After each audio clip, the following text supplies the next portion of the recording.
Okay, do-over part 2. Hello, my friends. Welcome back. I'm Omar Krieg. This is the Krieg Dominion, and welcome to our very first episode of a brand new show, the series premiere, Wanderers of Erewan, Volume 1, The Grimstone Way, Episode 1. This is a Warhammer Fantasy role-playing game campaign set in a homebrew world that I have been chipping away at for literal decades at this point. I have started creating this world way back when I was a teenager.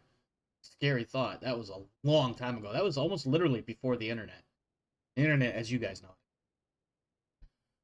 Wow, that was a tangent. At any rate, this is, like I said, Warhammer Fantasy. We're playing in a homebrew world. Uh, there will be plenty of times, I'm sure, where a question or an idea will come up, and I'll be like, wow, you know what? When it comes to creating a world, I never considered that. Just a thought that I didn't have. That's okay. That's all right. I'm joined by members of my streaming community, other people that have played in other games.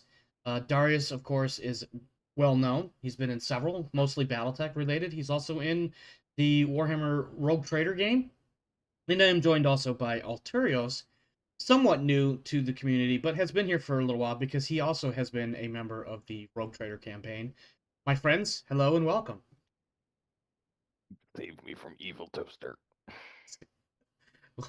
Evil toasters. That's really specific. I wonder why. It's a callback, so your other listeners could recognize the voice. Mm-hmm. Yes, that's it. That's exactly it. That's exactly it. All right. Um. So normally I would do something like what's new and exciting, but then these guys won't have anything to talk about tomorrow night, and then I gotta listen to the Rev even longer. So we're not gonna do That's a wise choice. that. I love how that is immediately met with agreement. Oh man, I do need to fiddle with my phone just for a quick second though. Start it.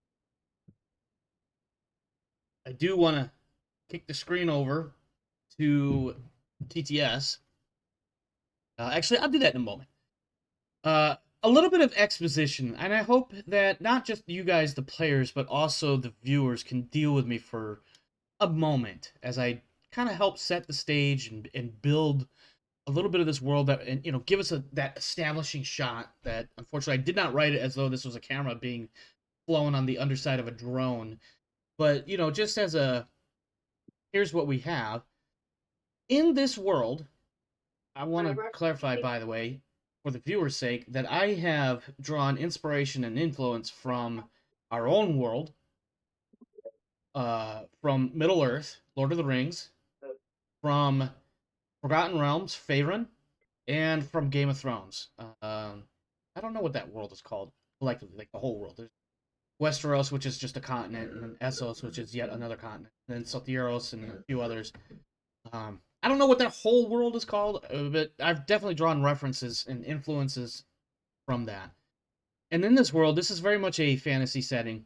One big difference between our fantasy setting and the established fantasy setting of the old world as written for the Warhammer Fantasy line is that we don't have gunpowder.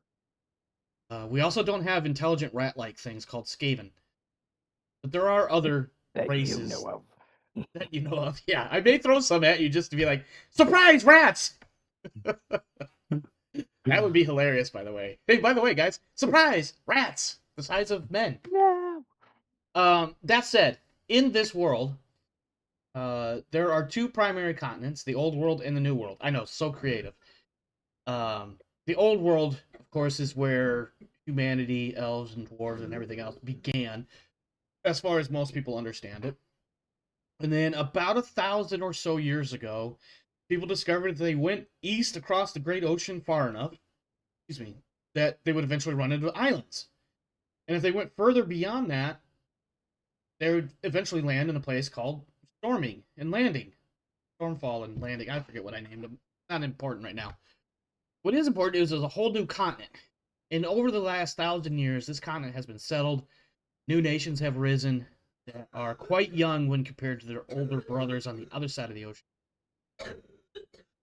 About 50 to 75 years ago, a great expedition set out from one of those newer countries. and it went out and it attempted to cross a major mountain range called the Rockholm Mountains.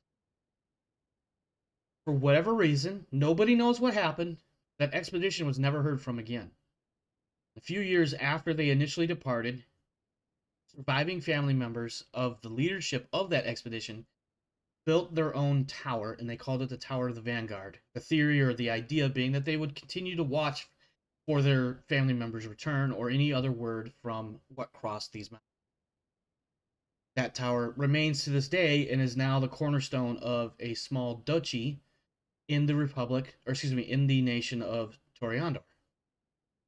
About 20 years ago, a smaller, less formal, less extravagant expedition set out to cross these mountains and follow the footsteps of the original expedition. And it wasn't necessarily to find out what happened to them. It was more like, let's just go see what happens if we cross those mountains. And when they crossed the mountains, they arrived in a land unknown. The plains before them were hard scrabble, broken, pockmarked, and rough. Vegetation was scarce, and the water that flowed down from the mountains was clean until it entered these blasted lands, turning reddish and tainted with a faint smell that made it difficult to drink. The nights grew cold despite the time of the year, a gloom settling across the land with the setting of the sun. Determined to not set back empty-handed, a small settlement was raised in that land just short of the mountains. While explorers went out in all directions, little was found, but that settlement became a small town, and then other settlements slowly sprang up, hugging close to the relative safety of the foothills of the eastern slopes of the Rockholm Mountains. The path home, back into Toreador, soon became more than a path, but rather a road of sorts that held some protection against the raiders and the like that dwelt in the mountains, goblins and orcs, roving bands of lawless men, or even dwarves, hell-bent on protecting their mines, their halls. And the roadway soon took on a name, and they called it the Grimstone Way, mostly because of the dark, grim gloom of the town of Pelath's light that marked the end and the beginning of the gloominess of the land beyond.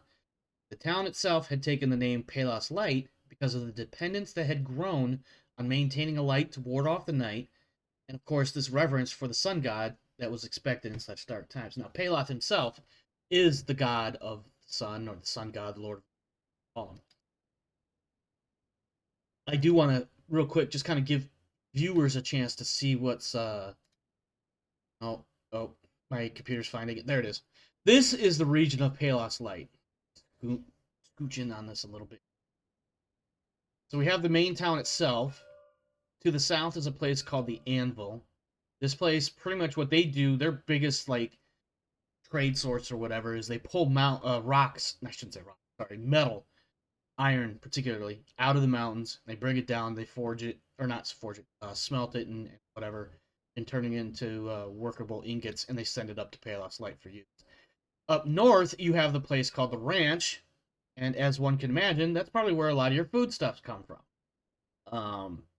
And then to the east, across the river, you see this place called Forlorn Farm, which looks more broken down. Well, that is unfortunately an unanticipated result of this place called the Glooming. Something happened in those farms. No one's really 100% sure what exactly caused it, but the farms never took, and the people failed. A lot of people died. Town failed. Back. We start first with, let me say here. We first start with Alturios, whose character is named Svaldi, and Neorn. Now, that sounds a little silly. I'm using not real world, names of various countries and whatnot from this.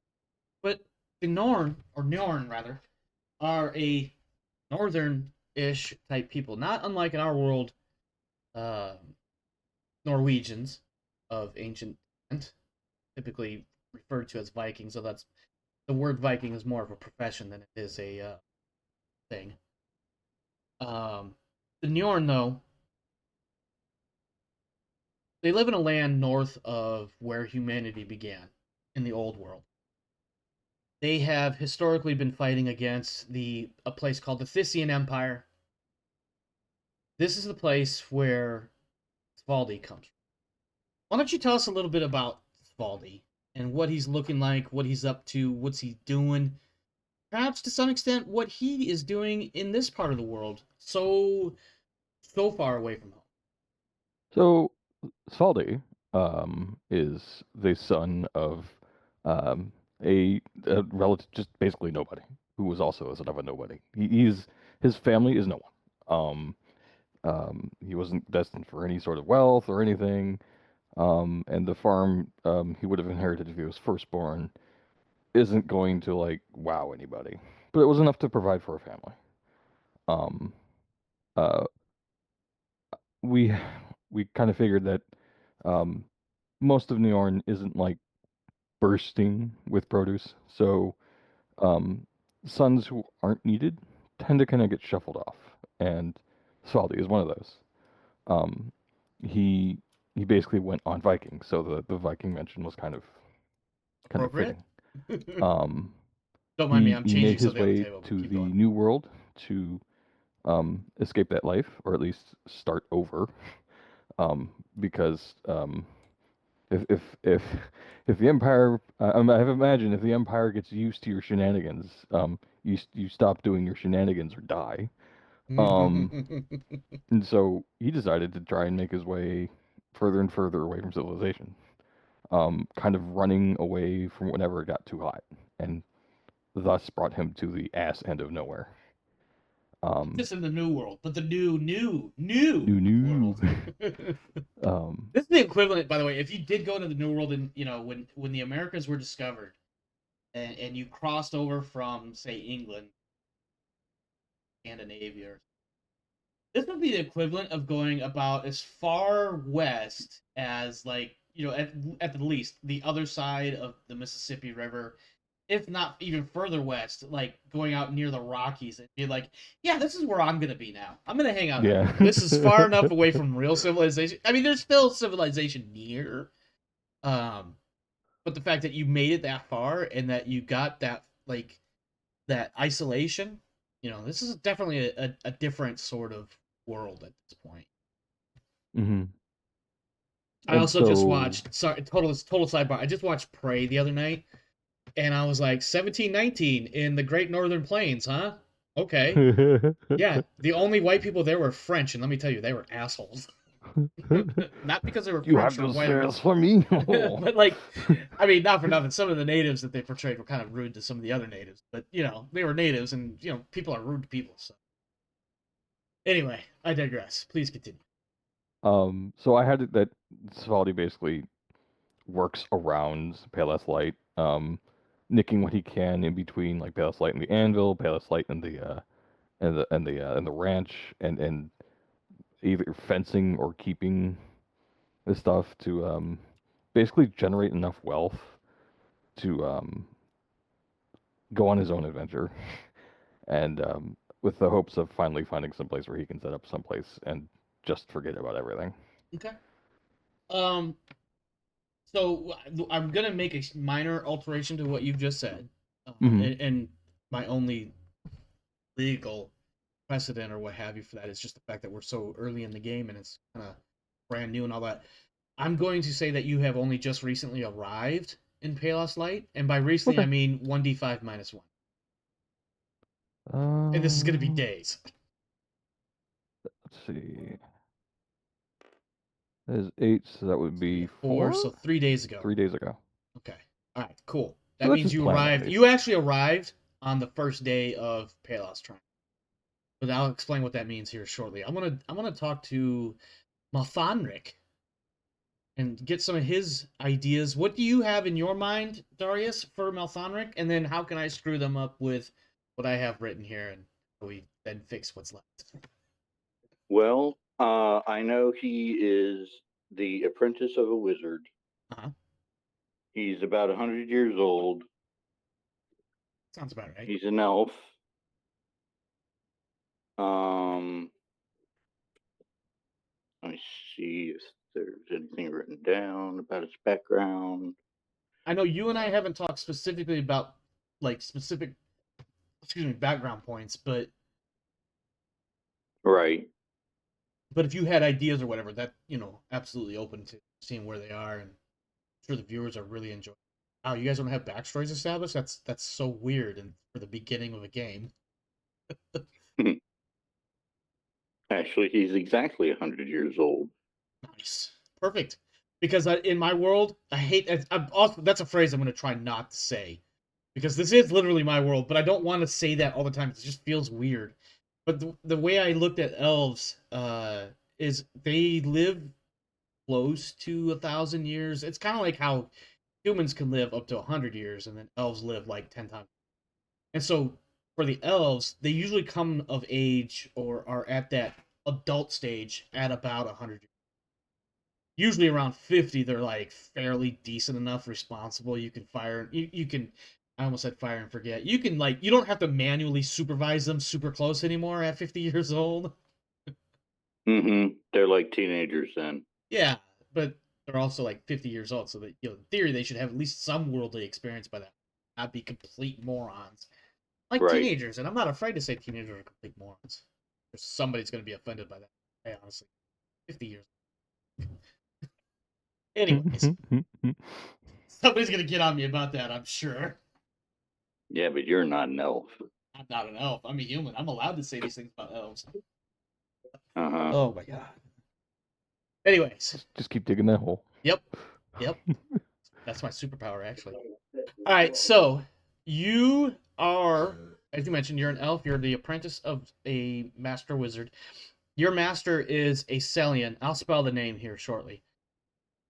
He is a well-versed and learned mage of the Order of Tunar. If you recall, I mentioned Tunar once or twice during our session 0. Tunar is the god of elves and the god of magic. He's the one that he's actually insofar as people can understand the gods of this world, he is the son of Faerun, the Allfather. So not exactly a crown prince to all the gods, but he's definitely like pretty high up in the ranking. And amongst the elves that follow the order, or they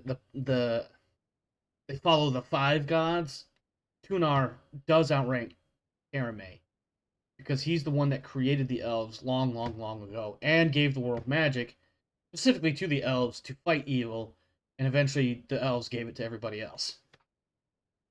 The Order of Tunar is a collection of mages, high elf mages, who are focused on learning, controlling, and mastering every element of magic and exploring new ideas and integrating them into what is already known. In truth, now mind you, this is the public facing, as far as anybody else, especially outside of the elven world. What is actually in truth, though, is that this is a secretive order set on controlling who has access to this information, particularly keeping it from humans and preventing its spread. Now, when I say keeping it from humans, preventing its spread, controlling who gets it and the spread of magic. It's as opposed to just letting it all go willy-nilly versus hoarding it all and never sharing it. This is kind of like that middle ground, like still very selective of what they allow humans to have, or what they, I can't think. I'm trying to think of a good analog, and I can't think of it. But basically, just trying to keep a measure of control on how much magic is out in the world. Now, conversely, in the world, there's not a lot of magic.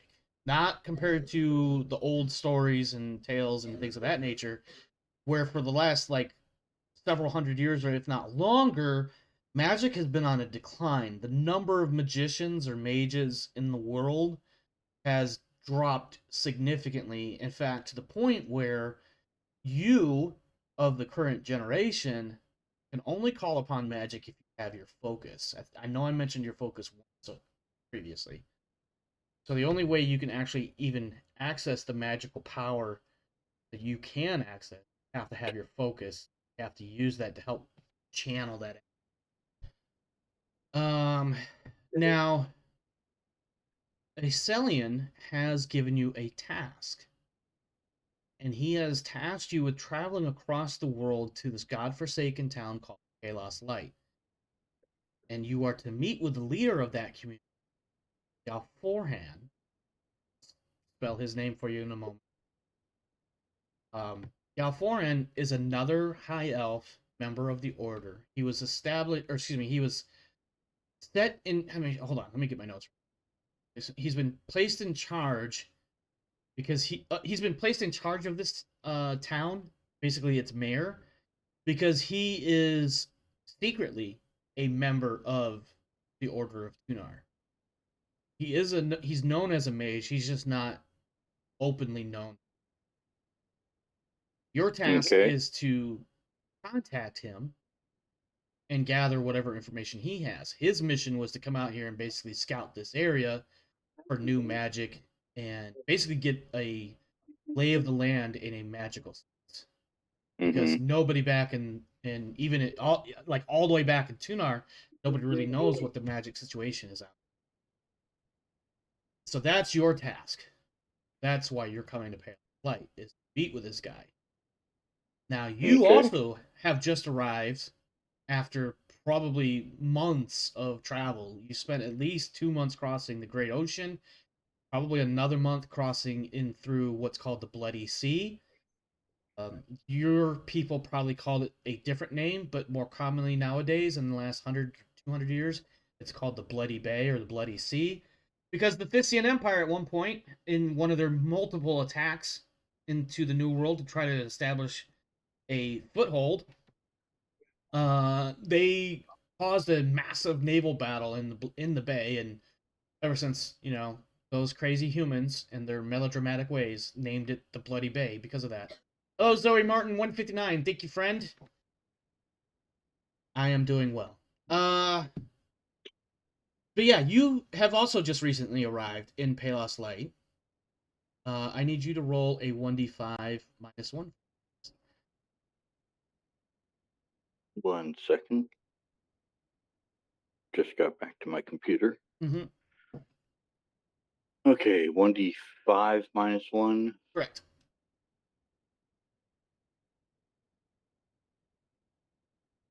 You know what? I just realized your specific character spot doesn't. What's that?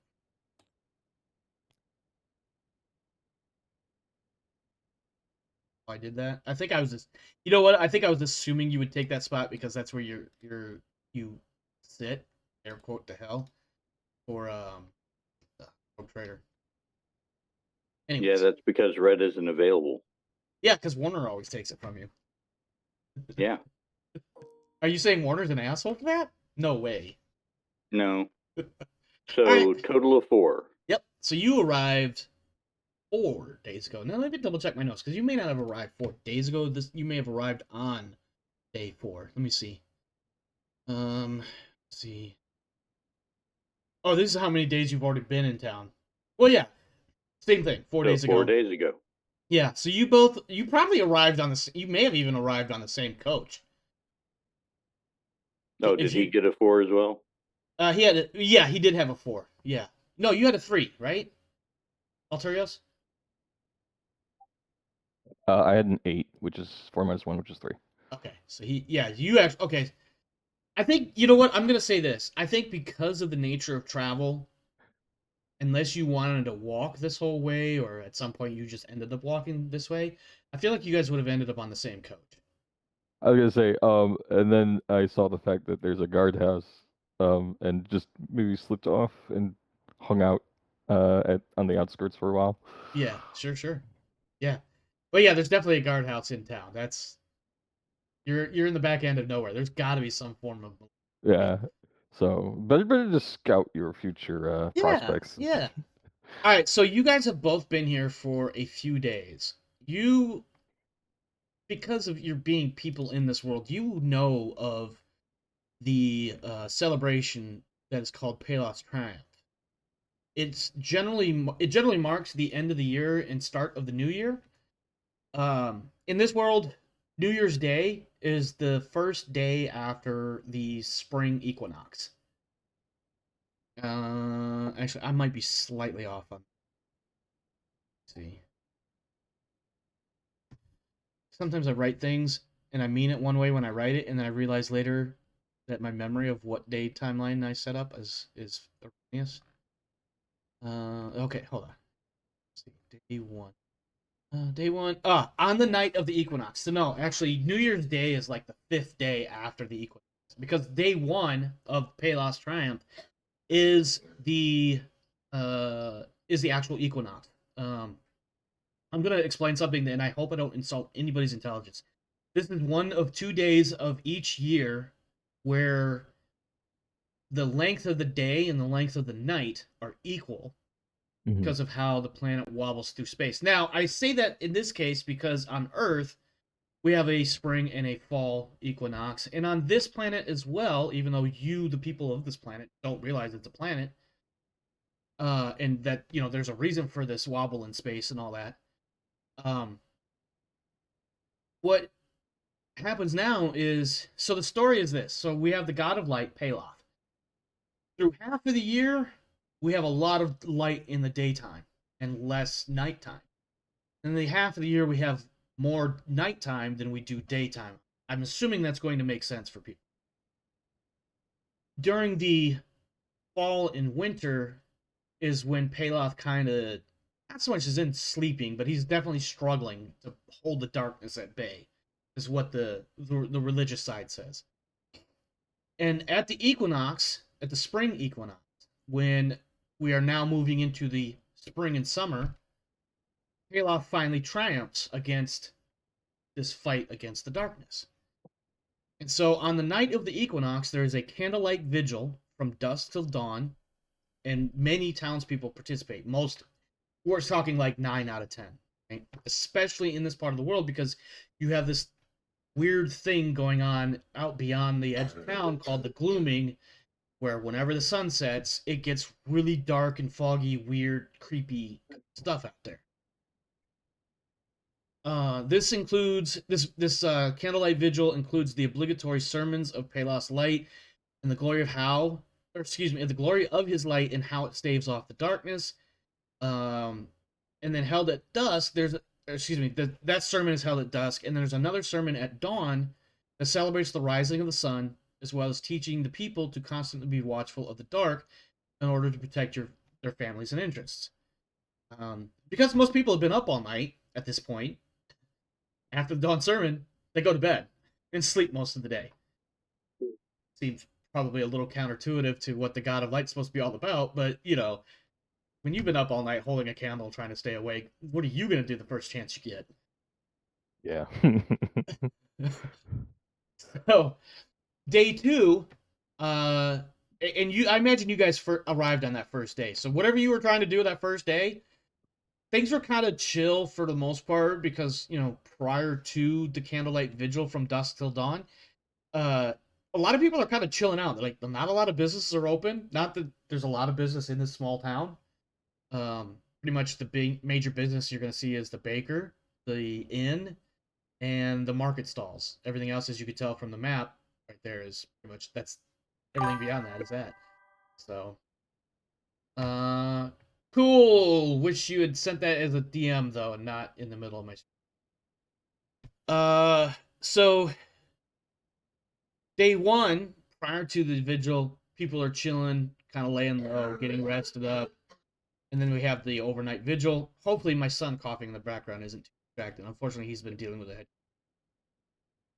Oh, poor guy. Yeah, he's not been happy about it at all. I don't blame him a bit. After the dawn sermon, people go to bed, more or less. And then they come up around dinner time. They start waking up. There's another dusk sermon. This sermon typically covers the fellowship of man and how they all can join together as one. There's a lot of the recurring theme of fighting off the darkness here. And then there's a large feast and much merriment.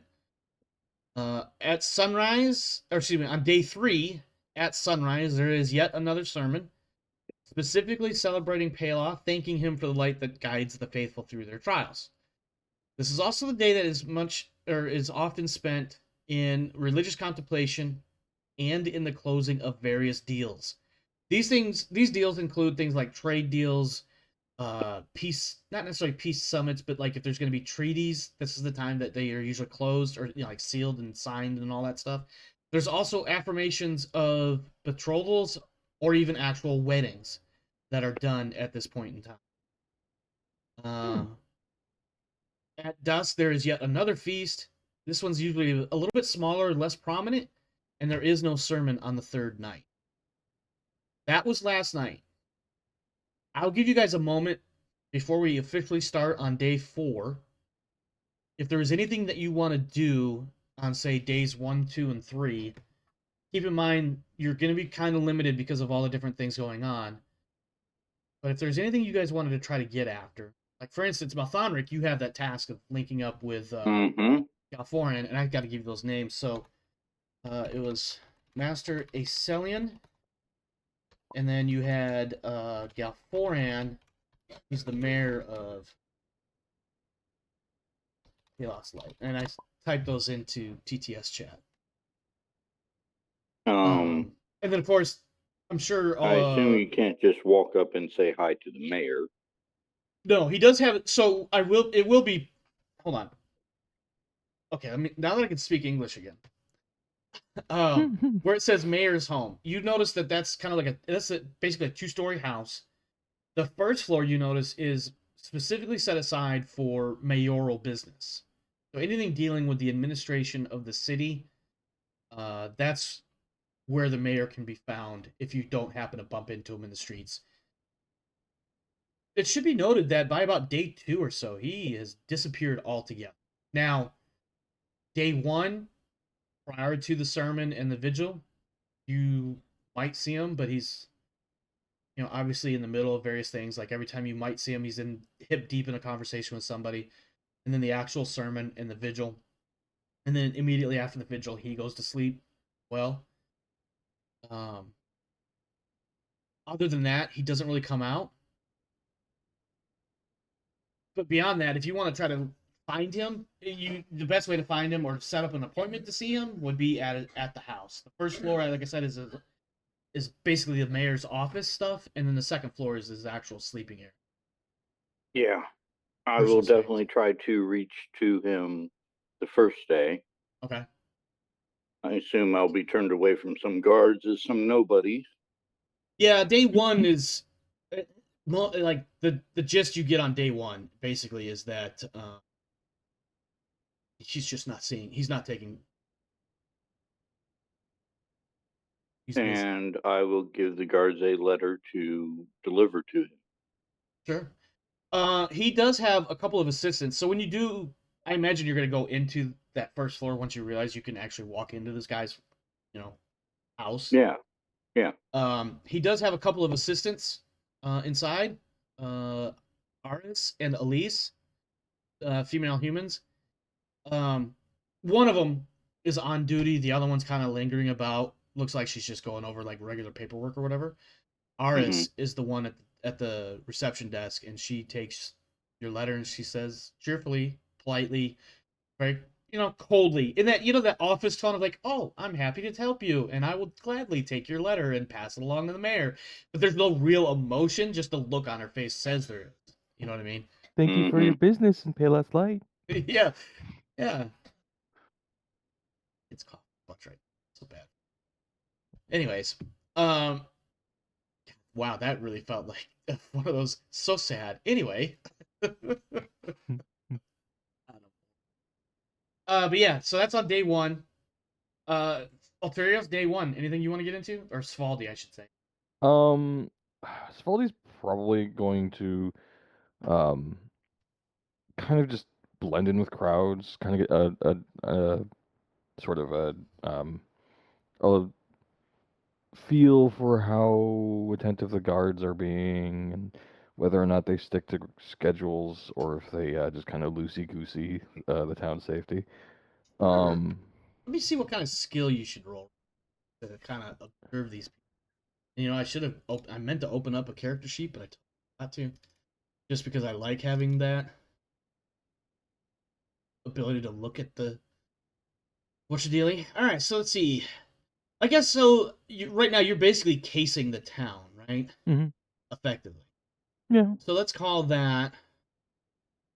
Are you talking to people, or is this more of like you standing off and watching, and then moving to another spot and standing off and watching? I'm assuming that certain levels of conversation will be unavoidable. Just how are you? Yeah, it's been a good day. Oh yeah, weather's been But like for the most part, It's not your but it's not your primary means of gathering information, is no, it? Okay. it's the less you notice, the better. Yeah. What's your money making skill? You remember that? Money making skill, I believe, is intimidate. Doesn't seem to work. Well, Um, I'll tell you what. What's if you were to roll intimidate? What's your target number? 39. Oh, actually 47 with Okay. advances on it. Yeah. What about perception? Perception is a flat 40. Give me the perception. Okay. But I'll give it to you flat, challenging, just because this is probably an amalgamation of a couple. And this is like the grandfather clause, so to speak. Oh, I forget. Does this give me fate points? It has fate and resolve, and I actually meant to review that before we started, but I got stuck reading all about combat. I think fate does give you that option. Let me see what it says. Let's see. Rules, tests, combat, moving, conditions, fate, 170. Spending fortune allows you to, let's see, fate. This is going to be the short version. Spending, okay, so fate, and this is a different system than what you're used to with Rogue Trader. Okay. So with fate, that's more of like when you burn fate points in Rogue Trader, whereas spending fortune is spending fate points. Now, you may spend a fortune point from your pool to turn luck to your advantage, hitting with that difficult crossbow shot when you would have otherwise missed, or perhaps an opponent slips, granting you a chance to land a blow. Your three options are reroll a failed test, add 1 success level to a test after it's rolled, or at the start of the round, choose when to act in that round, disregarding initiative order. Which obviously this is not a combat thing, so we don't. Okay. Spending fate, you may spend a permanent fate point. Again, this is very much like burning fate. To avoid death and survive even the most unlikely situations. And there's a couple options listed here: die another day, or how did that miss? Regaining fate and fortune. You regain all fortune points at the start of every gaming session. So in this game, fortune is very much like the fate we're used to. Mm-hmm. And then fate in this game is like if you burned fate in roll. Okay. Unfortunately, there's nothing pre-roll, but if you roll But if and I you get want to like re-roll, you can I'd re-roll use it, or fortune. if you get like 0 success levels, you can add a success level. And so Okay. I'll explain how that works in a moment after you roll. Your target number is a 40, you said, correct? 40, yeah. All right, go ahead and make that roll, sir. Click. So that is a fail. So well. You can re-roll that. I mean, it's a 40% chance of success, so your choice on whether or not you want to roll that. It 40% chance of success. And it's not terribly important in the grand scheme. Like No, this is you just trying to figure. Like you, and I think you could rationalize it in character as like, I'm not really learning anything right now, but you know what? I've got nothing but time to figure this out. I will raid and rob every one of these sons of bitches. I just don't have to do it right now. I'll do it right now.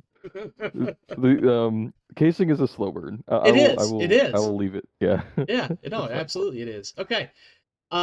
So day 2, people wait, or excuse me, day 2, people finish up the dawn, or excuse me, dusk till dawn, vigil. Are you guys there at the vigil? Do you either of you feel particularly faithful towards Pelath or in general? How is Pelath in Neorn? He is pretty important. He's the Important. older son of Terame. He is the sun god. For Neorndas being pretty much northwest U.S. Canada, where rain and cold and snow are common, the sun is your friend. It provides warmth. It provides light. It burns away the cold shit, especially that snow stuff. You know. So I wouldn't necessarily say he's probably considered amongst the 5 if you follow that particular faith. Mm-hmm. As an individual god, as far as the old gods, you know, he's pretty important, pretty high up. The Norn in particular are very conservative in their old gods and the 5, and not much else on the table for religious choices. weird evil goer peoples that follow the dark god. No, Which to the Norn are anything but the old gods or the five, just for clarity. Not All this new specifically the religion dark gods stuff. themselves. All of them are dark gods. That's I mean these so like in the old world there was the Halos Valley. North of the Halos Valley is Tunarior, the land of the High Elves. North of them and a little bit east, that's Neorn. So when it comes to like the old gods, you can't get much more conservative than you guys. Okay. You probably would. Yep. Like being a bandit and stuff, and having a lot of your successes be up to fate and chance. He's probably pretty superstitious. Yeah. It's Now, probably wise to make sure at least. as a counterpoint, have you heard of Our Lady Taine? No. Okay, she is the Lady of Luck. Okay. She might fall under your scope as somebody that you probably, maybe in a secret way, in a like behind closed doors kind of way, you're more favoring. Or Eomer, the god of scouts. But what is not often spoken of is that he's also a sneaky backstabbing. Now, like, again, he's the patron saint of scouts, right? Scouts, rangers, things of that nature. He's also that's also like the good guy front-facing code for I will actually stab you in the back if you give me half a chance and I don't like you. Yeah. So you Sometimes have you two just gotta options stab that a you bitch. might like behind closed doors might want to follow. Mind you, Eomer is not a bad guy because only the bad people look at him as that backstab guy. The good people look at him as, yeah, he's a scout, he's a ranger, he's a good guy. He goes out and finds all the bad things, so we don't have to deal with it. So it's up to That you. does involve some stabbing. Yeah, that also involves stabbing that nobody talks about. Yeah. Unless you're part of the bad people. Now, that's just some food for thought and how you want to develop your character from a religious standpoint. But those two in particular would be, unless you openly worship Eomer as a scout type, and then secretly burn offerings for, stabby bits. Yeah. He, I have a feeling since he's usually in the wilderness a lot, or between towns, or not. Eomer absolutely would probably, he might be your primary, for lack of a better thing, unless you follow the five. It's I think if that's Neorn tradition, he probably would. But he does probably have favorites with like Eomer and maybe Lady Luck. Okay.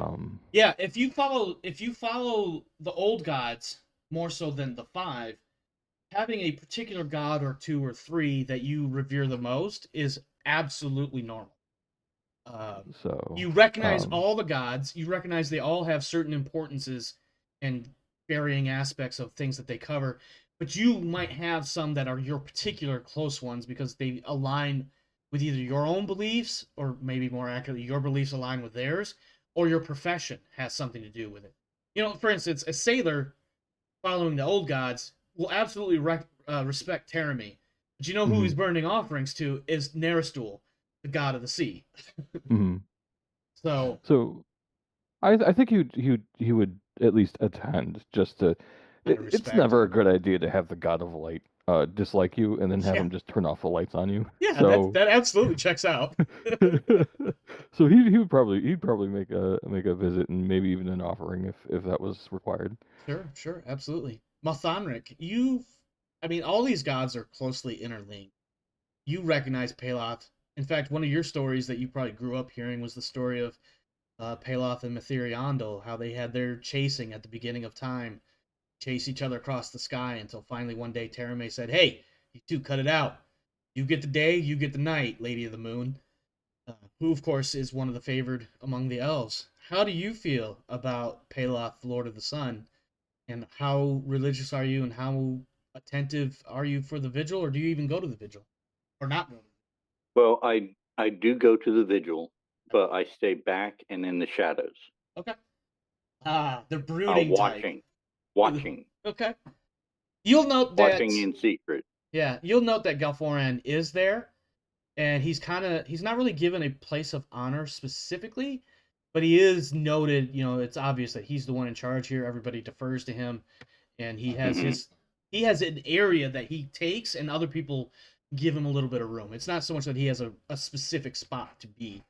And as you can see from on the map, the Temple of Pelath is that very much that open construction, because it's a god of the sun god, for crying out loud. Like you want all of the sun's light to come in, and so there is no Yeah. roof. It gets chilly, but there's plenty of candles and lights and torches and whatnot. So the air might be chilly and gloomy, but the sunlight, or excuse me, the light of the torches and whatnot. Yep. On the second morning, Um, I'm sorry, go ahead. what did you say the primary god of the elves were? The main one is Tunar. Let me spell his name. It's literally the And word tuna with the R on the end. yeah. Well, I'm not into fish, so what's his wife? Oh, well, it's not so much his wife, but it was Mithriondal. I'm spelling that now. She is the Lady of the Forest and the Lady of the Moon. At one time I had a Okay, different word for her, but anyway. that's probably who I have as my primary. Okay. So you follow the old gods more so than the five? I suppose. There's no right or wrong answer with that. It's just what you choose, especially for an elf. Following all of them or five in particular, with all of the rest basically being angels or servants or lesser gods. In either case, it's absolutely normal for a high elf to follow that. In fact, there's probably like various religious discourses on one side or the other, but ultimately it doesn't matter because they all serve the same purpose, which is being good to one another, more or less. Mm-hmm. The second day after the dawn service, and then people go to sleep. Are you guys going to sleep right away or thereabouts? I will see about getting a room at the inn. Okay. The rooms are cheap. This is another one of those things I should have done, but I've been up to my eyeballs in various things. Just look at prices. So let's do that right now, really quick. Let me see what the rule book says is a fair price for a night at the inn. Let's see. That's going to be in the goods and services section of the consumer's guide. Yes, the cost of living, criminal coinage, going to market, availability, blah blah blah, craftsmanship, encumbrance, weapons, armor, tax, clothing, food, lodging, 302. Food, drink, and lodging. So, at this inn, there are a few private rooms. There are a few open common rooms, and then there's basically floor space wherever you can. As you retire to the inn and attempt to find such accommodations, every bit of it is taken up. All the private rooms, all the open common rooms, and the floor is basically free, but you got to get it or you don't get it, and it's quickly filling in. I will take a floor spot. Okay. As far as wine and drink, or excuse me, food and drink, you can get for 10 coppers. Let me rephrase that. For 1 copper, it says one. It say just doesn't give me like a dollar sign. Uh, well, for let's just call it one. Why? One. This is bugging me. When they write the numbers for the prices, excuse me. Money, money, money. Of course, this is the. Oh, it's the slash. Okay. So if you're looking on that page 302 and you see like, hang on, let me get back to that page so I can look at a specific one. You're looking at page 302 and it says like rations 1 day and it says 2/. That's actually the symbol or whatever for shillings or silver pieces. So a regular meal, which I will say comes with 1 drink of your choice, that is 1 silver. Damn. There is, as you approach the inn, as you are in the inn trying to find a spot and being told that there isn't any, you can, mind you, this is a common quality. This isn't like great, but it isn't shit. Like junk food. Not junk food, but like low quality. Low quality actually runs the chance of giving you shits. So, um, but you get a full meal for a full silver. So, bread, meat, little bit of veggies. Probably Well, always I a stew. assume I would have been outfitted with like blankets, some sort of sleeping arrangement stuff. It's I think everyone starts with a bedroll. I think so, yeah. I think everybody does. If not, Okay, so a bedroll. yeah, Yeah. if for some reason you don't like sleeping in here during the day is gonna be plenty warm. You're indoors, it's daytime. In fact, you might actually get overly warm because how stuffy it gets very quickly. Um, Svaldi, what are you doing?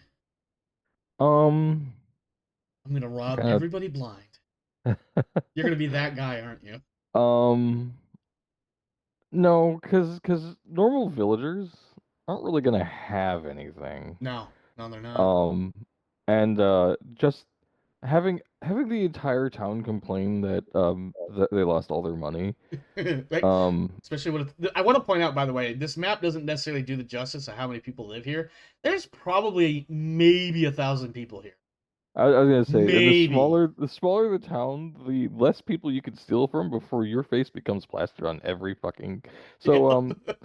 no, and I don't really know how the guards are working because I doubt that they get to sleep throughout the day. No, in fact, that's Um, one thing you do notice is that there is always a couple of guards somewhere nearby. They may okay. not be watching you specifically or even aware of what you are doing in that moment, but they are there, period. Um, There's always a pair of guards around, and they're easily recognizable too. Because and let me double check my notes because I'm pretty sure I gave them. They have like a pin or something that they wear. Let me just double check really.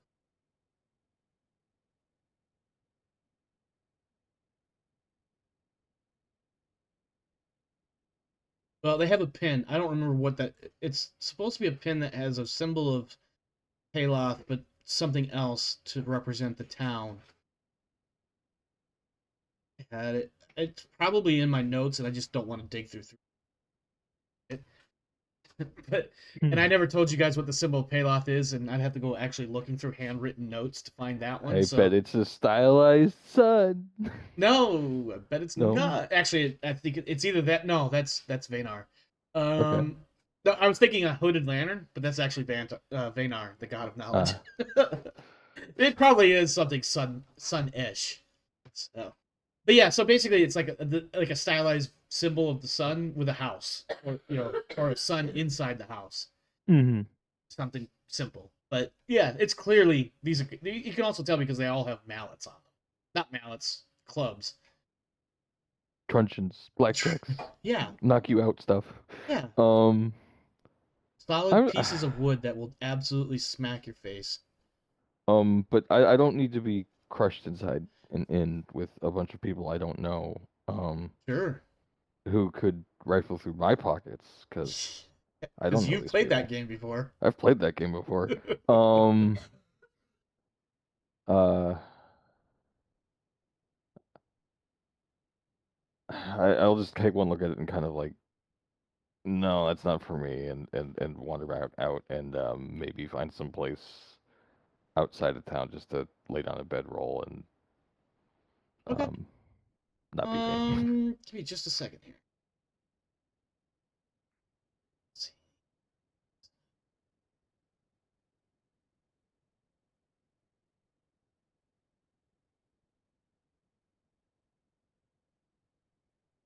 Oh, here we go.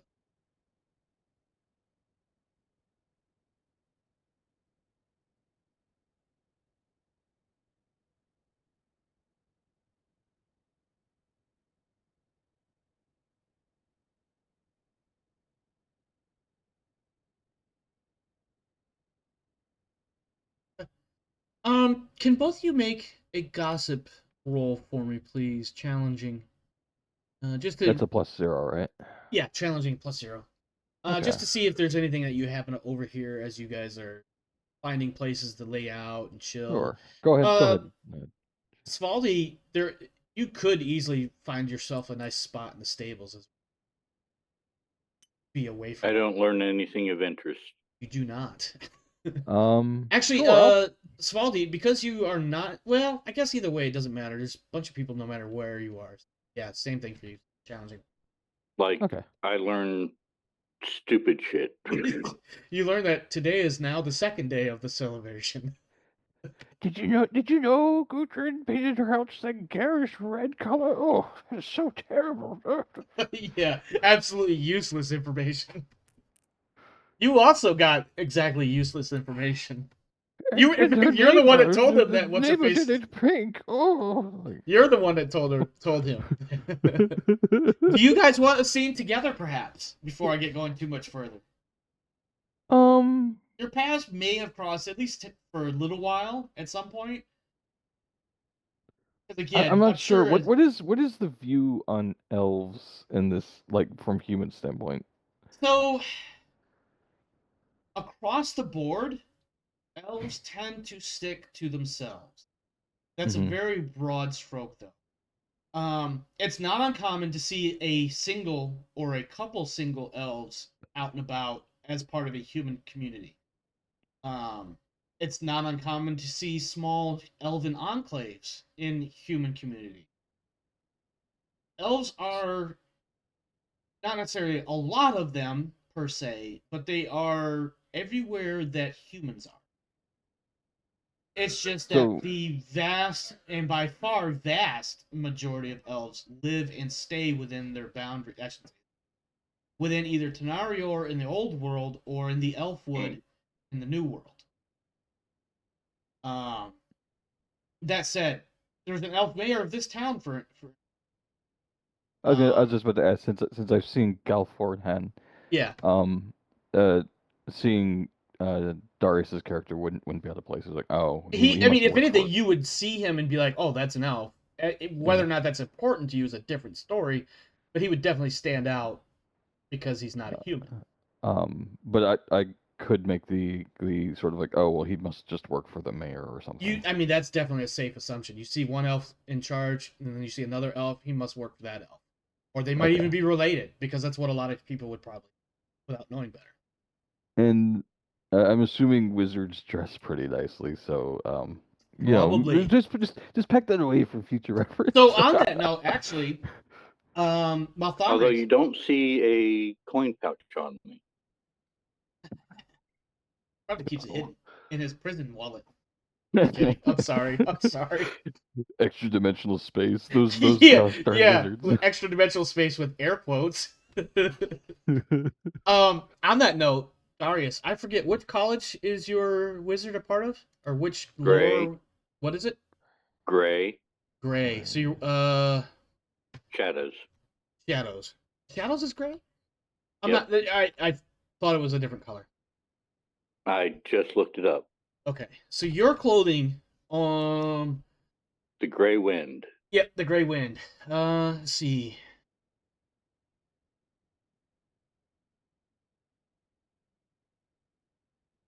Okay. All spells cast from those shadows. Well, that's great. Ingredients. Okay. I do want to point out in the old world. Let me rephrase that. The Warhammer old world wizards must wear colors matching their lores as far as match. It's like an absolute must. In fact, it tends to be the primary number one color of whatever they're wearing. In this world, Yeah, so I looked like a regular traveler. yeah, which is cool because that works for Gray. In this world, wizards, and this is something that most people would know that while they may not, some people may never see a wizard, they are somewhat tangentially aware that wizards need color based on their wizardly knowledge in their clothing, and usually in this case, it comes more in like the trim or secondary color. Mm-hmm. So you could wear, for instance, black and gray, or red and gray, or yellow and gray, if you. And then obviously with elves in particular, who tend to study more than just one lore over time, those secondary colors will continue. So you'll see gray and orange, or Oh gray no, and he'll red, be or Darius of many colors. the Darius of many colors. Is that what you said? Yeah. Yep. One day he could be. One day he could be. He has to survive that long first. That said, when you see him, Svaldi, it probably doesn't take a lot of brain power to recognize the fact that he's probably a wizard of some sort, based on two things. His clothing being of a particular color with a rather prominent secondary color of gray, which that may not necessarily mean anything. But he also has a staff, and on that staff, most likely, is his focus. I'm question marking that because I forgot to ask, what is your focus, Darius? Or your fetish, as I think Shadowrun calls it. Thing that helps you attune to magic.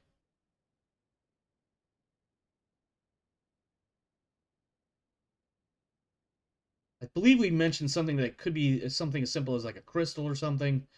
It would match the coloring, however, of your lore, whatever that focus is.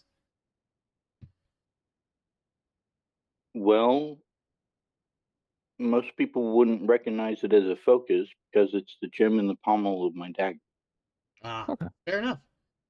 Now, for a free perception roll at -10, you can make a perception roll to see that dagger and see that gem.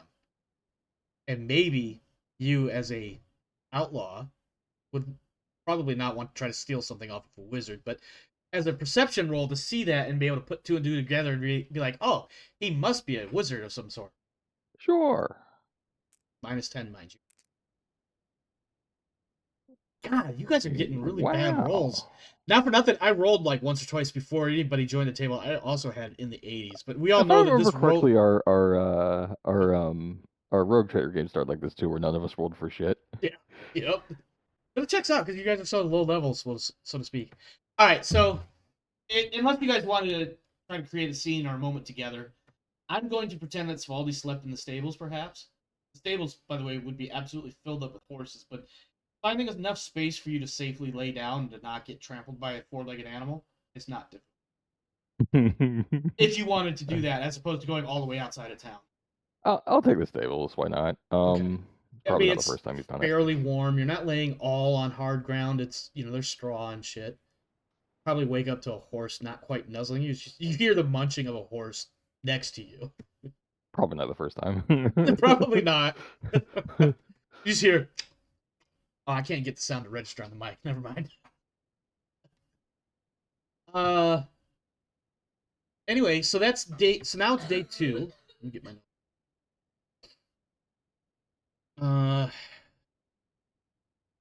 Now it's day 2. Afternoon, just before dinner time. At this point, people are up and milling about. The bakery has started pluming smoke out its chimneys. The inn also has probably 2 or 3 chimneys in it, and the smell of food is heavy in the air as it's being cooked and prepared. People are chattering. The market stalls are being reconfigured to set up along, feast tables. We would probably call them picnic tables, but there's like a lot of them and they're long and they fills up most of the market stall area. Because tonight on night 2 or day 2 of the Pelath Triumph is one of the big feasts of the entire series. You guys have probably about an hour or so before dinner is ready. Is there anything you would like to do? I'll start with. I would like I was gonna say I'll set start up with the elf. somewhere and play my violin. Give me. I want to say perform. Is that the word? Play. Play. That's it. Yeah. Well, give me a play test.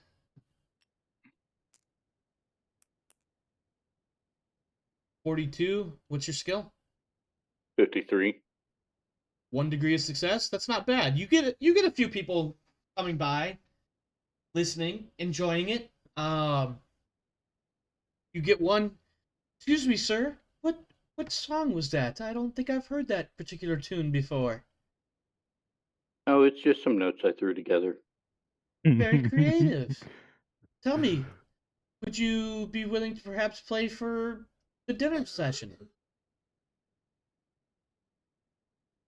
Do you have that authority? Oh, no. I was just wondering if you were interested in doing it. I have no authority or coin, for that matter, to pay you. I was just curious if you were going to be part of the dinner's entertainment. Nobody's approached me about it besides you. Well, I'm certainly nobody, but if you feel the need, I would never stop you. I'd be really interested to see what else you could play. Well, thank you. Enjoy your evening. You as well. Svaldi, would you like to Do, pickpocket do it? I I'm sorry. No, do I go ahead. make any money busking? You know, 6. You Yeah. end up with about, yeah, go ahead and add 20 copper into your hat. The people Okay. jumped along. Um, Anything else before I move on to Svaldi? Well, it was only 1 hour. No. I feel like that's a fair amount of time. Earned 20 coin in that time. Svaldi, how many people's hearts would you like to break, or their wallets? All of them is the only I think I'm request. gonna try to just keep playing it cool Okay. because I'm still not quite sure. That the guards probably are on this place like nobody's business. They are absolutely about, like, in fact, you see, instead of just the one pair tonight that you've seen previously, there's 2, not working in tandem or together or whatever, but one on one end and one on the other end, and both pairs are wandering. It's kind of, not without a perception roll or something like that. You can't tell if there's necessarily a pattern, but it's obvious that they're making sure that they are seen to keep people from doing shit, because they know alcohol is going to be served soon. Um, I will wait to cause shenanigans until alcohol is being consumed. But I guess for the time being, just to kind of blend in, I think I'll make myself useful with like odd jobs around the stalls because people probably need things moved. They probably need somebody hauling stuff. Sure. Maybe even like basic food prep with chopping Oh, the things baker is a little halfling. Enough. up. Enough is what we call them, by the way, in this world.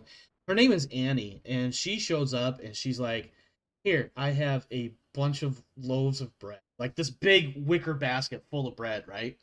And she's, Hmm. "I want you to take this over to the inn," and she tosses you a couple of copper. Okay. And then And it just kind of becomes, like and then once you do that, come back and see me, unless you think you're too good to do this sort of thing.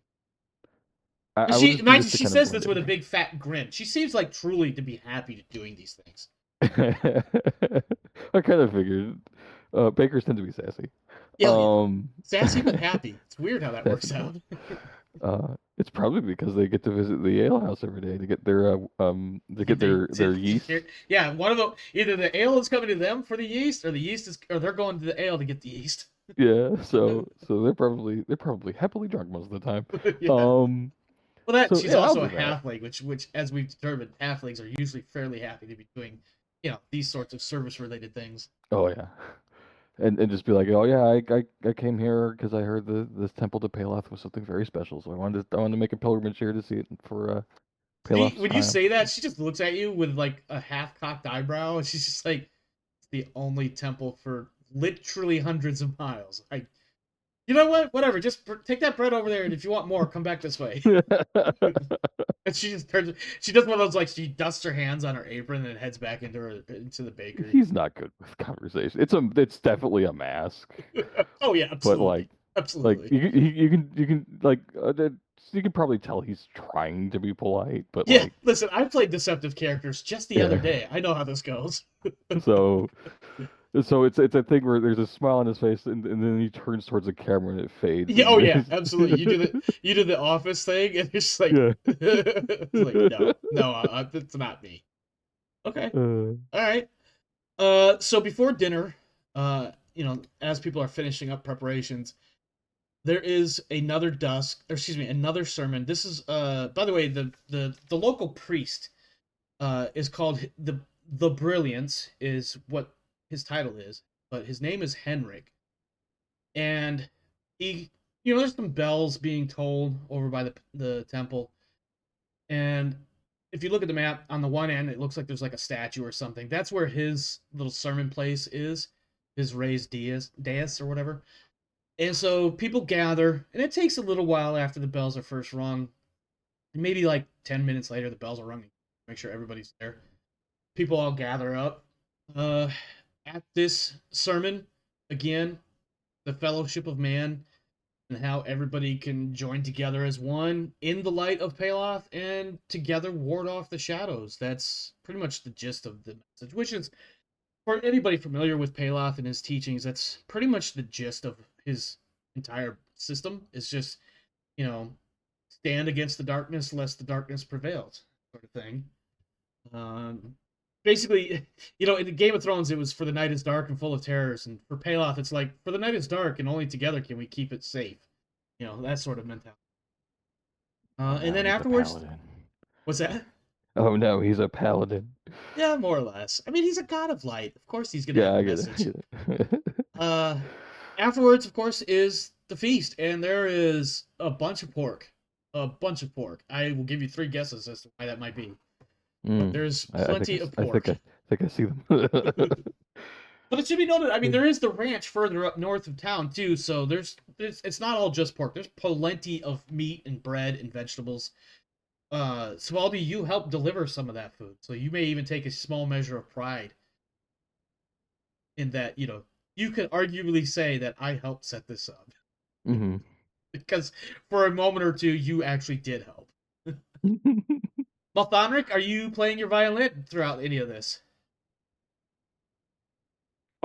Nobody has come to me asking me to officially play for the event, so I'm just off in the back in the shadows somewhere, softly playing. Okay. Playing for the sake of playing. Got it. Okay. Anything else you guys want to do for the evening as the feast roars up and starts to wind down? People are absolutely... Let me clarify before I get too far into that. People are somewhere between drunk and full belly sleepy right now. Just FYI. Take that however you like. How are the guards doing? The guards are present. A couple of them, I don't know, make a perception roll. Yeah, okay. There's definitely at least 2 sets of guards that you've used. I'll give you that much right off the bat. Nope. Would you like to fate point that, or fortune that? I don't know how many fortune points you have, so I don't know if I should have be 3, offering. And we still have an hour and a half to go, so I'll go ahead and do it one more. Okay. Because this is his sort of main income. Yeah. So that's 2. What was your perception? 40. 40. So that's 3 degrees or 3 success. So this is what you get. There's 2 sets of guards, absolutely, but there's a third pair rather. They hang off towards that one market stall. Excuse me, that one market stall closest to the guardhouse. They kind of linger over there. And what they're doing is they're a bit more sneaky and they're watching. And these 2 are very much hawks as to what's going on. Every now and again, they will point at one of the other 2 pairs and then point to somebody in the cluster of people. And then somebody is sternly but politely and gently led away for being a little too rambunctious. So we have the full gamut of not paying attention, sort of paying attention, and actually attentive to the crowd. Yes, the 2 that are off to the side they're the watchers. The other 2 are there for immediate response. So of those 2 pairs, the one operating kind of milling about in the south around the in-house and the different houses there, one of them you've watched one of them actually take a couple of months. And so he's probably not paying much attention. But his partner seems to be aware, but is also kind of disgruntled with his partner because he's like, motherfucker, I wanted to get some too, and here you are fucking it up for both of us. In fact, you probably actually, with 3 success levels, you probably hear something along those lines. So across these 6 guards that you've noticed, 2 of them are, not fully focused. And then there's 2 that are absolutely spot on, and then another 2 that are just kind of, they're doing their best, but sometimes they have to be, they're not, to be clear, they're not being told to, like, do better or whatever. It's just that the ones watching see better from a different vantage point. Yeah. So. With the current low skill ceiling right now, I still don't feel comfortable. If only I had a few more levels in me, I'd bribe everybody blind. Yeah. That's all I heard.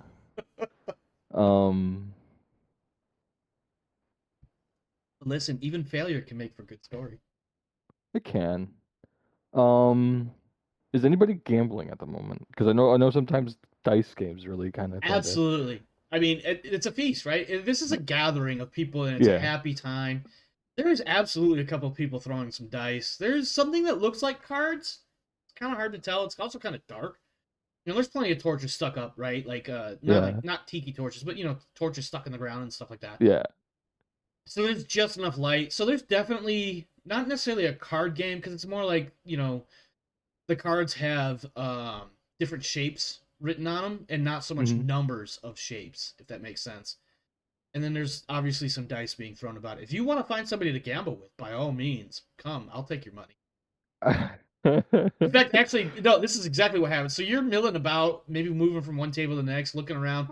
You've been watching the guards, and maybe you don't notice that there's a dice game right in front of you, and you're stopped by somebody with a cup in your face. And except the cup is empty of drink, it's got a handful of dice in it. He says, Oh. "Son, come throw some bones with us. You look like a chap that's got plenty of cash." I don't have plenty of cash, but I will A gamble on good making gambler more. will not admit that. Yeah. Yeah. I'll. What the hell? Well, come on now, take the cup. This is the entire. Throw the This is the entire bones. reason to have fucking festivals in role playing games. Yeah, just to have All fun. right. Give My you a gambling gamble roll. is 37. Oh. This is probably not going to go well, but it's all about the gamble. and it Hey, actually all pays right, off. let me look up random townsperson and see what their stats might be. So let me just a second here. Let's see. Bestiary. Peoples. Over nope, just regular peoples. 311. What's gambling based on? What's the scale for it? Intelligence. Oh, Intelligence. it's based on intelligence. I don't think the NPCs get their full thing rolled. So Yeah, no. You go ahead and add yourself 15 copper. After you have a few rounds of dice, you walk away with a handful of copper. Unless you want to keep going. I haven't had time to rub my symbol for Lady Luck. So I think and it's been easy money so far. A good criminal knows when to pull out. A good gambler does know when to walk away and when to run. Kenny Yeah. Loggins himself said such. So I will do such things. Okay. All right. In that case, you find yourselves with another night come and gone. At sunrise on day 3, there is another sermon specifically celebrating Pelath, thanking him for the light that guides the faithful through their trials.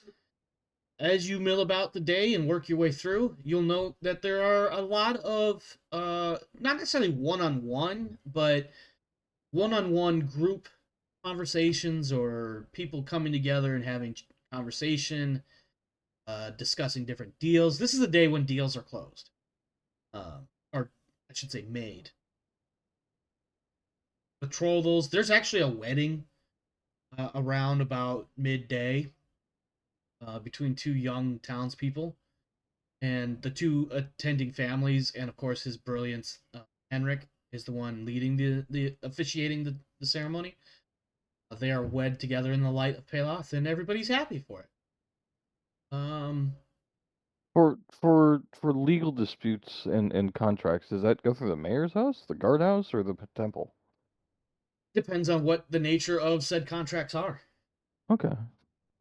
If it's something civilly related, like, land deals, or, say the baker is making a deal to provide so much bread a week to the guards, for instance, that would go through the bailiff or the mayor, one of the two. Okay. If it's religious in nature, like weddings and funeral rites, or I don't want to say baptism, but I imagine there's something similar to baptism. Obviously that would take place at the temple. And then trials, of course, are usually through the bailiff. If not the trial, then the adjudication of the results of that trial, punishment. Man, Bailiff, that must keep them pretty busy. actually, the bailiff is more of like the sheriff sort. I guess it just depends on the specific. I will say that this day in particular, it does seem like suddenly by about mid-morning to early afternoon, there seems to be an awful lot more people than there were. Like a decidedly larger number. Hmm.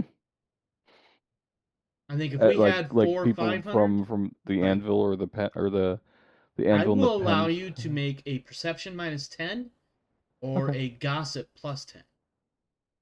I'll do perception. Minus that 10. sounds Gossip His gossip may be low. Depends on what his fellowship is, I think. or perception was the other one. It was perception -10 or gossip +10. Oh, I'll take the perception.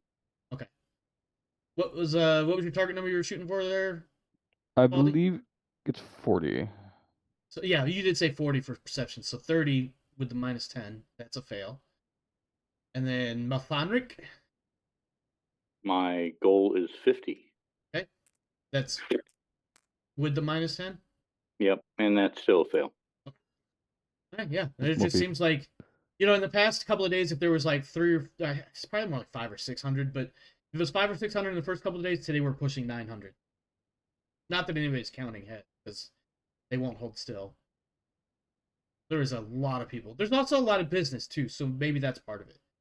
Mm-hmm. Ugh. My camera seems to have died. I haven't even been paying attention, to be honest with you. I've been trying to get it to turn back on, and it just. Oh, it's fine. I've been on the table more than anything else, so. I guess we'll find out tomorrow night, right? Yeah. If it's dead. Hope not. We don't have any tech sprites to come by and fix it. That's Anyway. a 40K reference. Anyway. Yeah. Unlike the previous nights, there is no feast tonight. So when things wind down, people are, they go back and there's people milling about in the market stall area. It's just not set up for a feast. There's a couple tables left. Sometimes people like to linger. The inn is quite a popular place because, of course, all of the rooms are taken and all the stables are filled with horses and various other whatever. Malthanric, did you want to try to catch up with the mayor, who still, by this day, after you being here about 2 days now, has not come back to you? Yes, I will every day stop in to check on the status of the letter. Okay. You talked to Aris the first day. She's the one that took the letter. When you show up the second time, Elise. And the difference between the two really is the hair color. One has dark brown curls, and the other one is blonde straight hair. Which one is blonde and straight? I'm sorry? Which one is blonde and straight? Let's go with Aris with the blonde straight hair. So the first day I dealt with the blonde. Yeah, you dealt with the blondie. Ooh, maybe I should have chosen better words. I'm trying so hard to not be offensive to anybody. It's difficult. That's just dated vocabulary, man. That's not. That's not helpful though. I know, but I know it comes from a spot that's not meaning to be, I know, but the way when you said dated vocabulary, it's like, ooh, that hurt. That hurt a lot. Because I get it too. Yeah, I'm sure. So Aris was the blonde, and then Elise is the brunette, and it's Elise today. She says, "I'm sorry, sir. Your letter was delivered, but we don't have anything on the books for you today, or, as it turns out, page flip tomorrow either. I do apologize. I can send a reminder to the mayor, but it seems as though he is quite busy. He's not come out of his office all morning." All right, well, I guess send him a reminder then. I will be more than happy to. Is there anything else I can do to help you? Yes, with that reminder, you can mention the name of Master Isilian. Isilian, and how? Yes, she scribbled something that looks like Isilian. She's obviously literate enough to figure it out or get close enough to it. I will help her with the spelling. Yeah. Because there's a couple extra letters in there that maybe humans wouldn't understand. Right. Wow. Man, listen, I'm racist to everybody, for the record. Humans especially. Oh man, I really hope nobody clips the wrong part of that statement. Jeez, right, I'm going to hell. That right there might be one of the big reasons. Anyway, Anyway, so yeah, Elise takes your reminder, and especially with Stallion. Is there anything else you want to do on day 3, Malthan? more busking.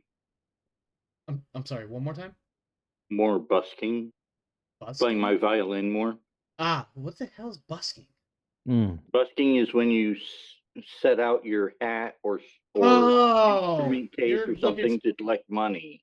Gotcha. I didn't Well, know that was doing the- there was a word for that like that. But okay.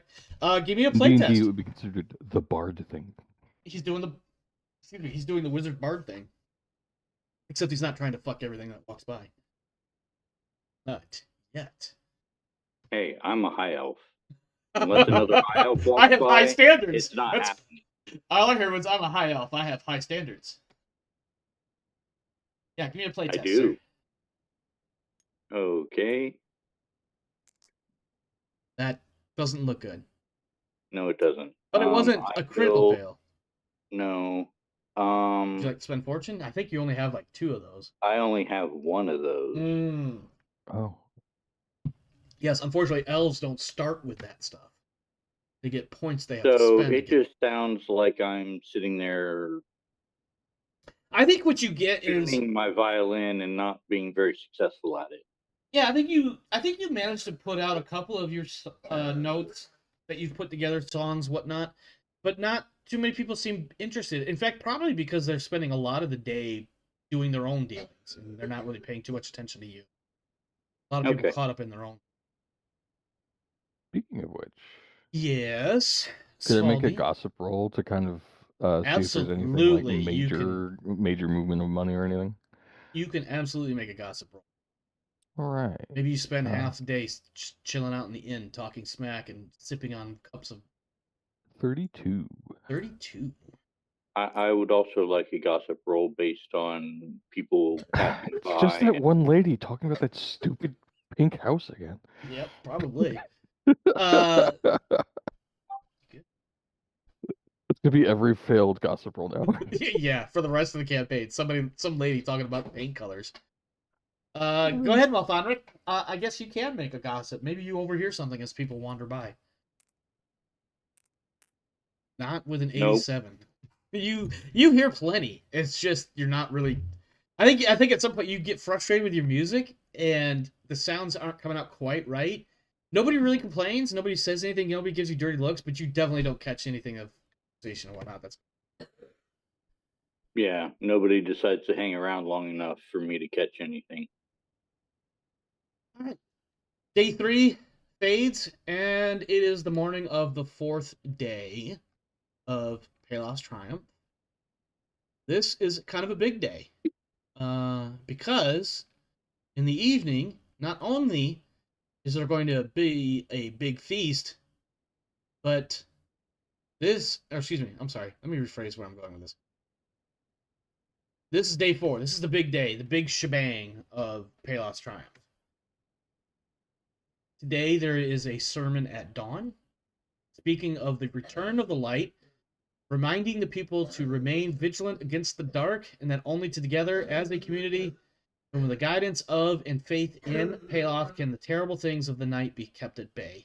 Basically, this is like all the various other parts of sermons, all slammed into one final sermon. However, today is the day for full merriment and activities, competitions for the playful, followed by fireworks at dusk, concluding the almost week-long celebration. The key events, there are poetry readings, there's an archery contest, a pig throwing contest, and the Ring of Judgment, where people with grievances can grapple it out to resolve under the watchful eye of the town bailiff. All ending with a feast at dusk and fireworks at full dark, welcoming in the new year 885 since founding.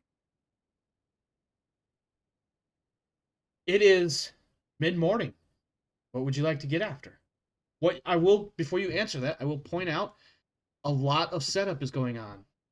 In the central area where the market stalls are, A lot of tables are being set up. A lot of market stalls are being set up as well. Up over where it says pig pen, that's where the pig tossing contest is going to be. In that stretch between the guardhouse and the Temple of Pelath, not so much on the road, but in that area, the dirty part of that area, the dirt part of that area, that's where the Ring of Judgment is. The archery contest is probably south of the stables and pointed towards the river, so that way if you miss your target, you're not going to actually hit anyone. Poetry contest is done up off the steps of the mayor's home. I feel like there's another event, and I don't remember what it is right now, but basically everybody is setting everything up for all these things. Today would be the day that Svaldi would probably be able to get away with maybe nicking a few if people were just less watchful and he was slightly more watchful throughout the previous days. What should I roll for that? What would you like to do? There's contests. I would point out again, there is the archery contest.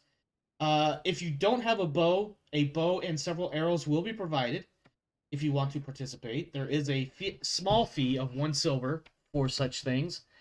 If you want to participate in the pig throwing contest, you may simply just go and grab a pig and throw them. That's pretty much how the rules work. Literally, grab and throw. Don't worry about hurting the pig. You hear, like, I imagine you hear like a town crier or something like this, right? Don't worry about hurting the pigs. We're gonna eat them later tonight anyway. My character's decent with a bow, having to be basically a hardscrabble person. He does something happen to his current one that he doesn't have anymore, but he's a decent marksman. Sure. So taking part in that would be fine. Was there a prize for winning the competition? Absolutely, of course there is. There wouldn't be a good competition without a prize, sir. Step right up. 1 silver, you get 5 arrows. And that is worth 12 copper. The silver piece. One silver shilling was 12. Oh, that's a good question. I was just looking. Let me see. 302, and then I had It's on the thing, but I want to be sure because I didn't know if I know it's 12 to 1 something, and then 240 to 1 other thing. 1 gold crown is 20 silver, and 1 silver is 12 pennies. All right, I'll hand over 12 pennies then as the fee, yep. which incidentally was all the money I made gambling. So maybe this is fortune. It turns out. All right. So for the archery contest, you are entered into the preliminary round. Let me get to my notes for the archery.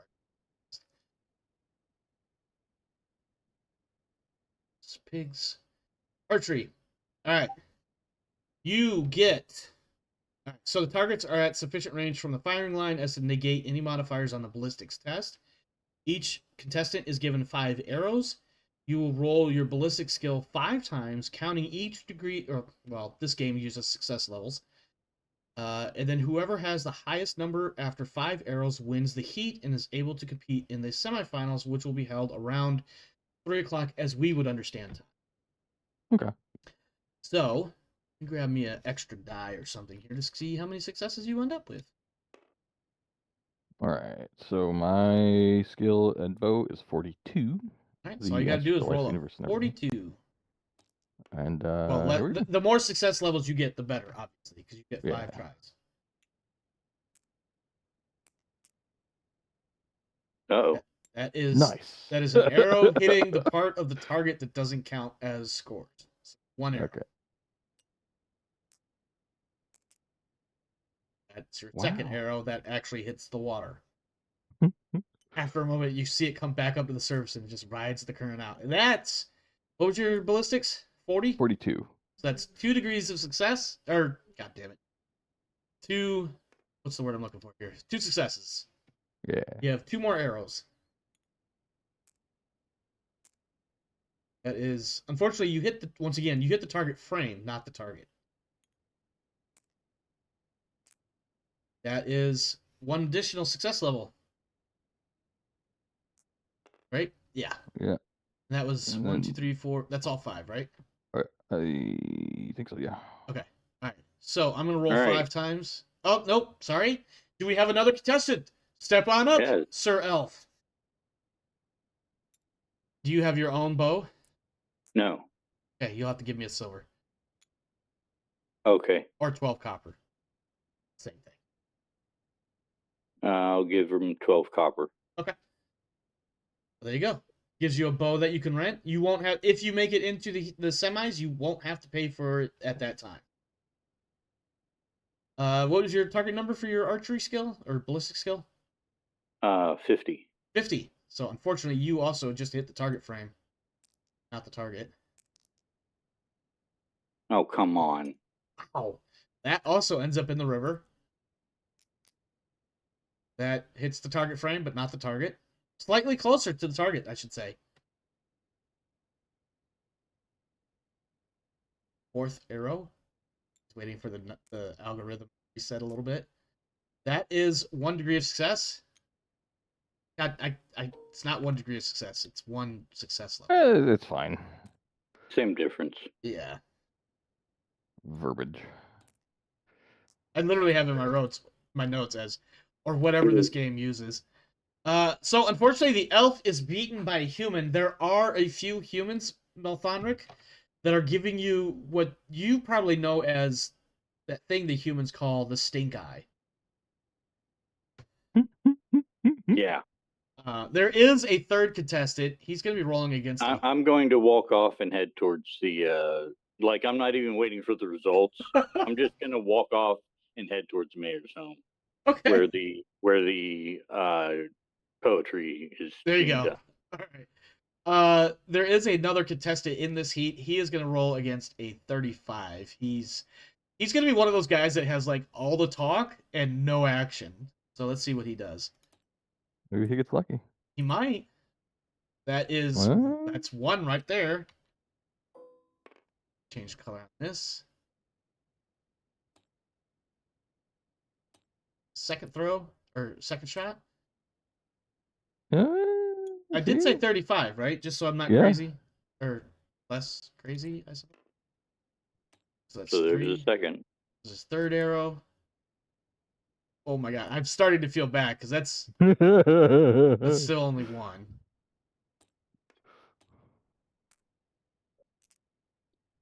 Oh my god. Wow. That's 2. Mm-hmm. Wow. I did not think I was going to have an intro for this guy like this, but this guy just got introed hard. This guy, actually, he comes up to you, Svaldi. He is Toriandori, whatever their shit's called. He's got a bit of a rough and tumble look about himself, similar to you. Mm-hmm. But there's a certain, what's the word I want to use? He stands straight. Not because his backbone is straight, but because he's just got the confidence. This guy, he's got the look of somebody who's seen things, done things. And when he sticks his hand out after collecting his arrows to shake your hand and give you a well played or something, even though obviously he's the winner, there is a steely firmness in his hand grip when he shakes your hand. Okay. Well played, sir. Could have gone a little bit better, but sometimes catching that wind adjusted for it can be a little bit tough, especially when we're stuck in between the stables and that building over there. The wind kind of channels right down through here, so no hard feelings. I think you did well, but just happened to do better. Yes. I was gonna make this guy be a didn't total they chump. tie? What's that? No, he got 5. I got Yeah. 3 because you got a couple. You got 1. I got that. I had 3 one success levels, and then one double with success. 2. Yeah. It was just enough to. Oh, eke out. okay. Yeah. My name's Roland. What's yours? Svaldi. Don't be so glum. I'll buy you an ale. He does that friendly arm over the shoulder thing and starts heading off towards the inn. If you'll follow. Yeah, I don't think I could use a free beer. Yeah, like he's trying to be cool about this, right? Because I think he kind of initially I was gonna have him be a chump, but I was like 35. He's not gonna do shit, right? And he comes in, he outdoes you on a 35 versus your 42, I think it was. Yeah. And so like now he's just like, I was gonna get all that, but I guess I could just play along and be the cool guy here. Well, they both beat me with my 50. Yeah, I think by the time even by the time you get over by the mayor's house, there's like somebody talking about, did you see that? That elf just got his ass whooped on the archery contest. Have you ever heard of that before? A human out shooting an elf? Maybe I'm a we wizard. want Leave me you to alone. think we're not as good as we are. What's that? Maybe we want you to think we're not as good as we are. I That's mean, out of I don't know. character. I wasn't there. I didn't see it happen, but I mean, the way I heard things and what you're saying, that those two stories check out. All right. Well, Malthanric, you're going to the poetry contest. Svaldi, you're going to go have an ale with this guy named Roland, who looks like he's got a bunch of road dust on him. Oh, so he's not from here. No, he's not. Although Svaldi, because you are in the position you are in at the inn, Mhm. wow, not an inn. If you feel the need, as you are having small talk chat with Mr. I shoot better than you, you may make a gossip roll. Okay. Why not? The more dice I throw, the less chance there is at just screwing up all of I suppose that's an interesting outtake. Wow, never mind. them. Jesus, man. I really kind of feel bad. I feel thought like he I took rolled all an the good 18 rolls. for a second there. All right. Look, Uh, this is what we get for having like really super puffed up characters in Rogue Trader who's like, well, if I don't roll anything under 112, I just win. Yeah. Oh, there's an arm wrestling contest, by the way. I think maybe that's what I forgot to mention. I Oh, definitely I'm have it not on my notes. participating in that. Okay. My strength skill's only 39. Okay. That's better than mine by 2. Let me see. What are my rules for this arm wrestling? It is a strength test against. It's two people basically opposed test. So whoever has the best success level. Is it happening in the inn? You know what? Sure, why not? They need a table. It's either going to be the inn. You know what? No, you know what? There is arm wrestling going on in the inn, but it's not officially part of the competition that's taking place at the market. Okay. Would you like to arm wrestle somebody? I mean, Maybe, in fact, you know what it is? Roland, as he sits there with his ale in one hand and looks at you with a smirk in the other, says, I bet I could beat you at arm wrestling, though. sure. 39. Because this is absolutely what men do when they're out and about, right? Yeah. What's your Drinking in a strength? pub, nothing to fucking do. Yeah. Alright, hold on, because now you have a -2. I could Uh-huh. still beat you by a -1. No, 6. Jesus Christ. You are really on fire today, Omar. Just like Rogue Trader. Except for when I want the dice rolls, because Because you want to be, yeah. yeah, Well, that's it's not always the way. when I'm not Whenever it's just fun invested. shit like this, It's not, yeah. dice are on fire. But when you Yeah. need to save your character, When I no. need to roll and hit you guys with a fucking pair of grenades. God damn it, man. Alright, poetry contest. Let's see, what do we got here? I'm going This is to play my violin in the background while listening to people. you know So what? I would like a play and a gossip. Okay. Are you playing in such a way as to provide additional entertainment, or are you trying to play music that supports the poetry or tale being told? Supporting the poetry. Okay. Play -10. -10. Yes, and here's why. You don't know, other than once they start speaking and telling the story that may or may not be true or may not be something you know, you don't know what they're going to start talking about until you hear them talking. So you have to kind of think on your feet. Okay. I know. I'm an asshole. 43.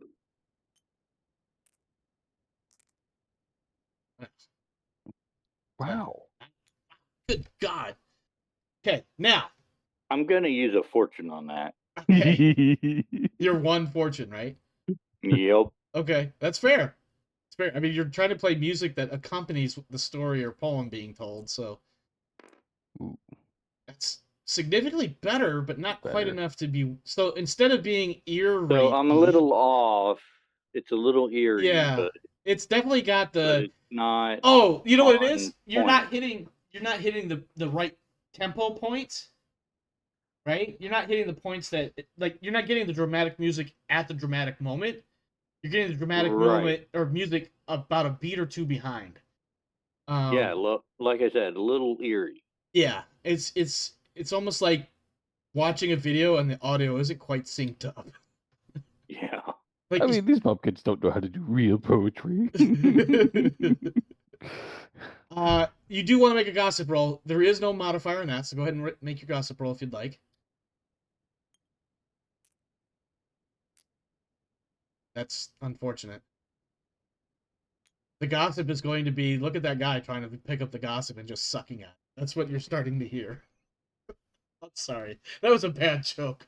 No, it's all about the elf who got beaten. Oh, at that's Erewan. exactly what it is. We've moved from the lady talking about the house paint to the elf that got his ass whooped in archery. We're just gonna start hitting in here, and that's where we Oh wanna my leave. god. All right.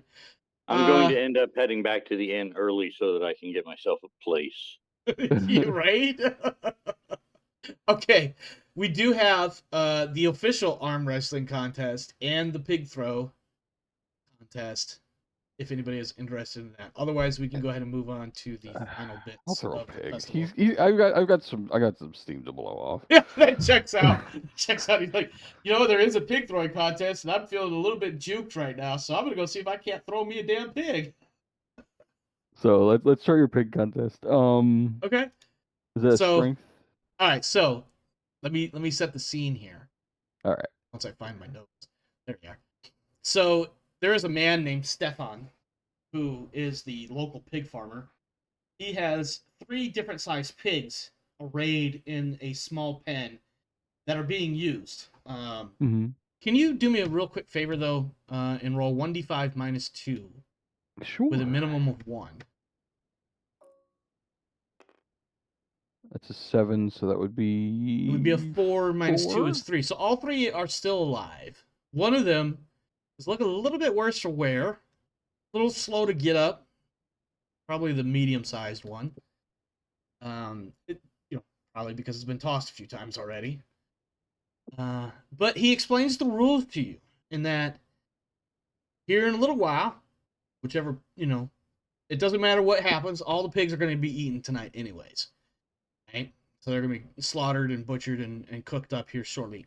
So all you need to do is you need to grab the pig and throw it.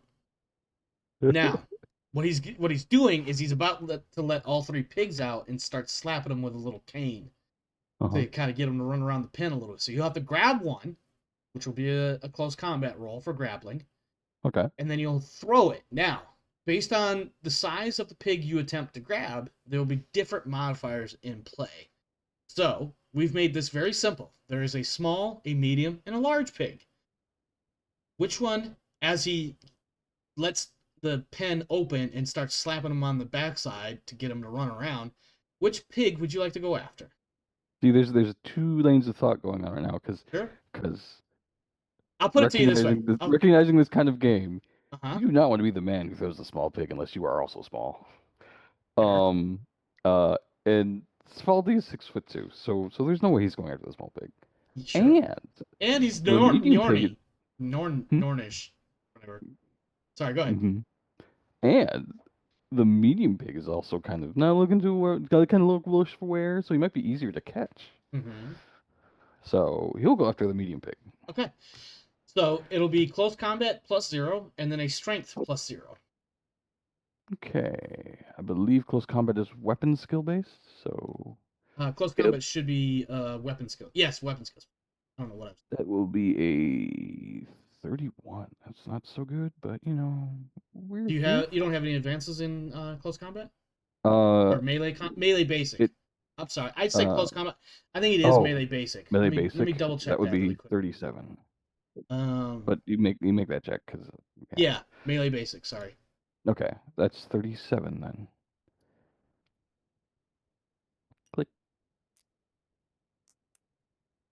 I hate early level.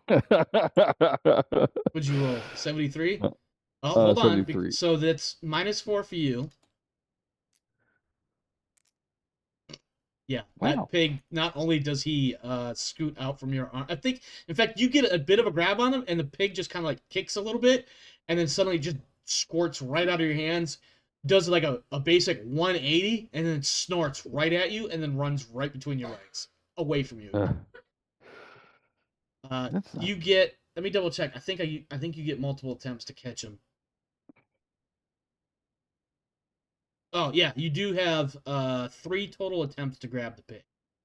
All right, let's roll again. Nothing else to do, right? Yeah. But telling this story will be interesting one day. What was your total number you needed? 37? 37, so Okay. that's one... So this time you do get a hold of him once again, and it does some weird little wiggle, juke, zip, zap thing, and squirts right out of your hands one more time. One final attempt, sir. Ooh, yep. I think this one, you reach for him, and he leans left and then just darts right, and you don't even catch him at all this time. You give up frustrated. Your attempt to letting steam off is absolutely failed and ruined. You're welcome.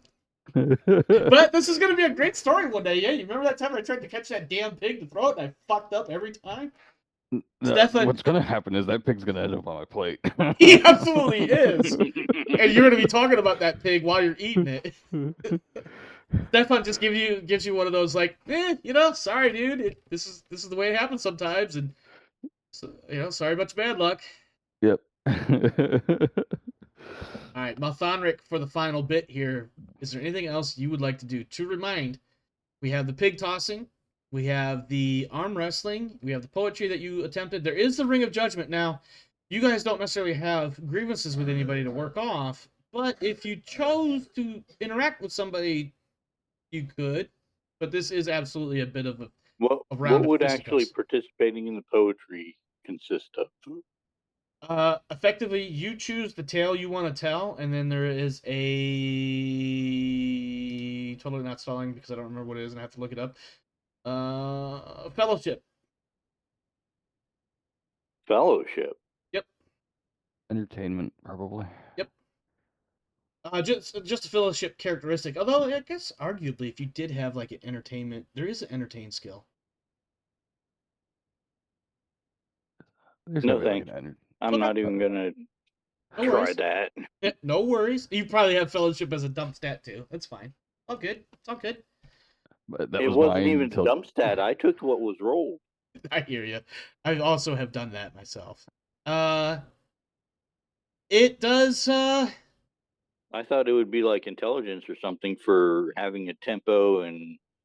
I think the main thing is structured in the way poetry is supposed to be structured.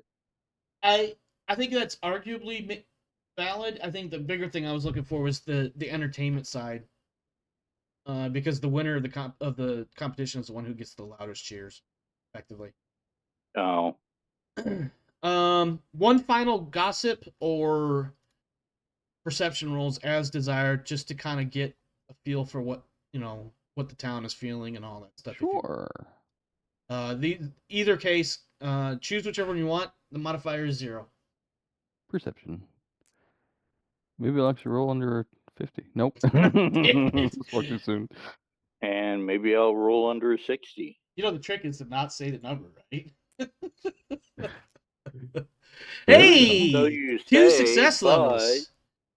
I'm going to just arbitrarily let you choose, or not choose, but I'm going to give you 2 rumors that you have managed to pick up through the day's course of events. Where you were not actively participating in one thing or another. These are the things you did manage to pick up. There's rumors. Where are you?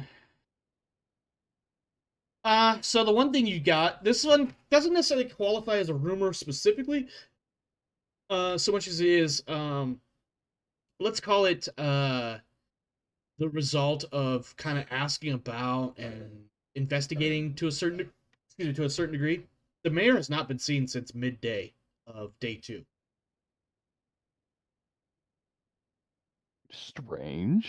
Yes. In fact, there has been zero follow-up for you, Malthanric, specifically, as far as you attempting to get messages and be seen or what have you. The mayor, uh, aside from his appearances on day 1 and 2, since about the feast of day 2 or so, he has not been seen at all.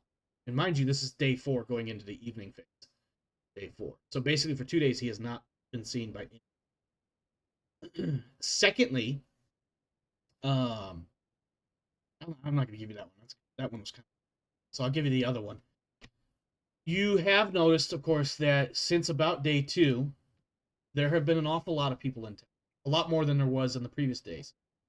Or maybe it was day 3. I don't remember exactly. There's a rumor going around that these extra people are indeed from the Anvil and the Ranch. But they are not visitors. They are refugees. But nobody's openly speaking about it.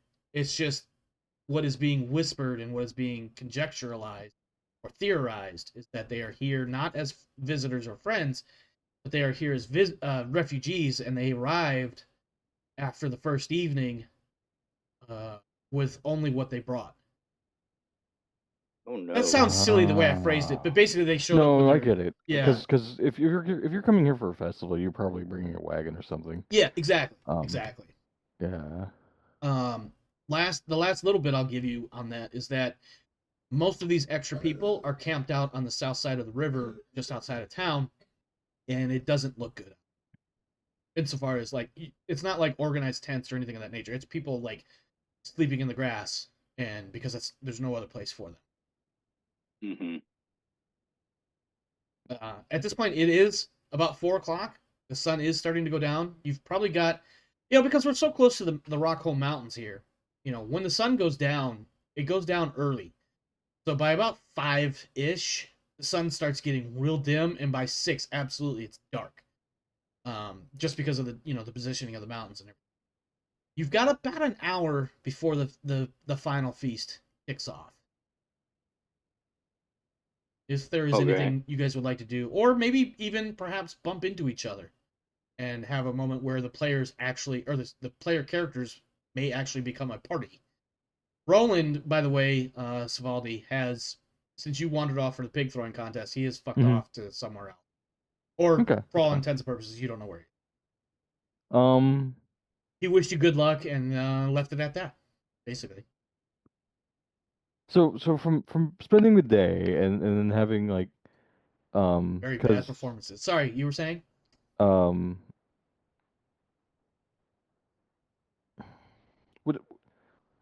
Despite my roles, would I have noticed not seeing the mayor at all? I think it's arguable that if you didn't notice it yourself, you've definitely heard other people talk. I know you had some shit rolls, but I think it's one of those things that you couldn't help it over here, but maybe on some level you're not really paying attention to it. Like if somebody were to approach you now and be like, "Hey, have you heard?" It's like, "Yeah, actually I have heard. What's going on with that?" You don't know anything, but you have heard the line of "Mayor hasn't been seen." Well, there's only one place he might be. This is the house, right? In theory. In theory. But if he hasn't been seen, maybe he's away. Maybe it's a good time to maybe skulk around the mayor's house and see what's in there. Maybe not like inside, but like peek maybe around walk through the around window. the house. Now, I will say, the map doesn't show it, but there are plenty more houses on the map beyond the edges where it would make sense. Like everything is in between the two rivers, right? But like to the northwest corner where it shows there's no space, there's plenty more houses that way. I will kind of make a circuit because my character's been having a bad day, and it's probably been known Svaldi's been having a bad day at all these times.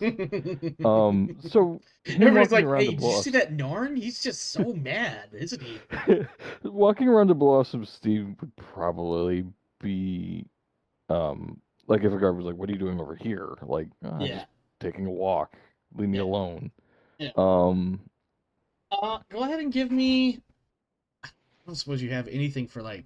Is there anything like a casing skill or? I know we have perception. Perception, consume alcohol, charm, bribery. Drive, endurance, and Probably brain charm. Well, yeah, give me perception first, and let's see what happens from there. Okay. Navigation? No, because you're Oh. definitely trying to find clues as to why the mayor's not around. Wow. Okay. Good roll. Yeah. Finally, when ironically, when you actually needed it. So you.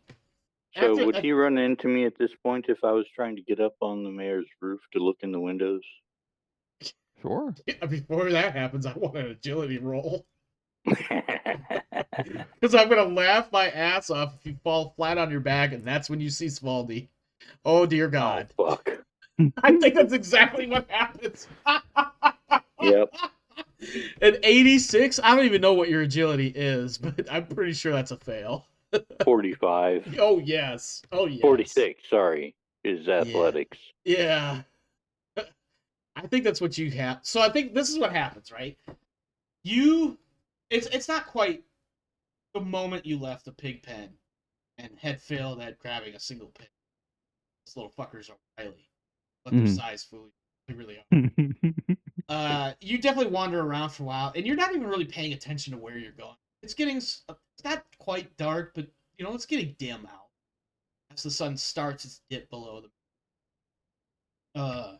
You end up over by the mayor's house. Now you have heard by this point, but you weren't really paying attention or cognizant to the fact. You have heard that the mayor hasn't been seen in the last couple days, which is really, really odd, especially given the nature of these festivities. That's when you Can suddenly. I actually have a second agility roll to land on my feet? I won't have you land flat on your back. You'll land on your feet and tumble to one side. Because otherwise you might lose All right. wound or something. God help you if you only have like 6 and now you're down to 5. Yeah, so you're wandering around. You end up over near the mayor's home. Not really paying attention to nothing.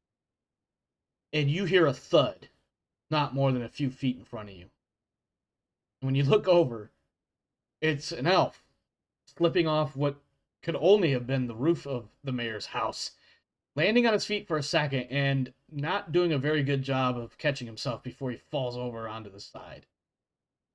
And I will let you two take it from there. Is it your first getaway?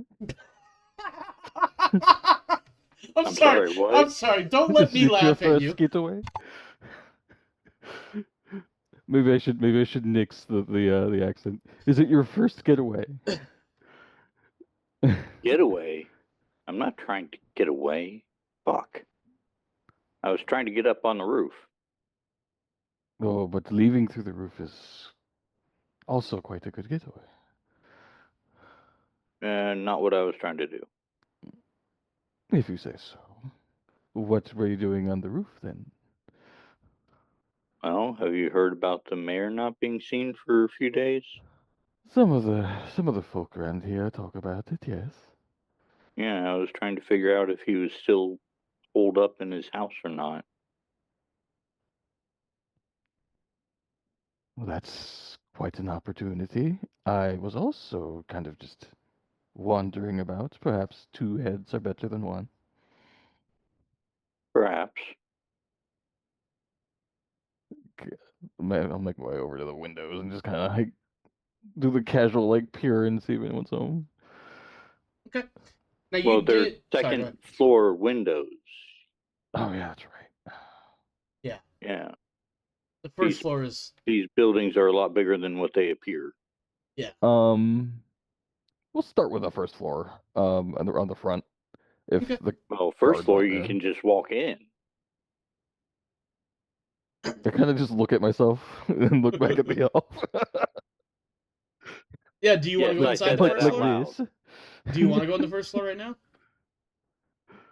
Or do you want to continue looking around outside? Because you did have 2 success levels, so you will get some information here. I guess the manner of which you get that information. Let's do outside in and see if there's anything like someone broke in, or if maybe he snuck out, or if something's been disturbed. I mean, other than where this guy fell off the roof and landed in the grass around it, nothing seems out of the ordinary. Okay. I mean, even to the point where, like, slip tiles or suddenly extremely worn down shingles, things like that. Like none of that. Like everything looks right. Nothing seems odd. Okay. Now the first floor does have a couple of windows that you can see through, but they're not very well. I think of if you think They're of like like medieval windows where yeah, like so you can't like they let light through, but you can't really. it's They're kind of not hard see to through get like into ours. because keep in mind a lot of medieval era buildings don't have very large windows either for various reasons, typically weather related or like in castles for instance, it's an entry point that you don't want to have to deal Yeah, with. that and glassmaking wasn't very Exactly. So there are refined. windows that are Yeah. kind of difficult to work around. I will give you 1 point for your perception roll now, in that you don't know their names because you haven't met them yet, but Eris and Elise, they are still working, doing whatever it is they do inside on the first floor. Now, if you Looks like decide the you want to go little up on the worker second bees are floor, still working. I'm sorry, go ahead. Looks like the little worker bees are still working. Yeah. Well, I mean, there's always the front forward approach, which is just to walk in and ask them. I have found that only works when they want you to know, and well, if no one knows, then perhaps this is a secret. How about I help Or you? perhaps nobody asked. You'll have to forgive me. My mind is very wired differently. Um, well, you can go in there and ask, but I'll be outside if you want help getting on the roof. Okay, I'll be right back. I uh, walk in and walk up to the blonde and ask her, hey, so the mayor hasn't been seen in a while. Is he still upstairs? yeah, the mayor is unfortunately indisposed. He's been in his office for most of the day, not taking any visitors or appointments. Is there something I can help you with? Well, yes, I need an appointment. I have passed along to the mayor that you are wishing to see him. Unfortunately, he has not given me any sort of feedback, and it would be well beyond my responsibilities to continue to persist. I can remind him again.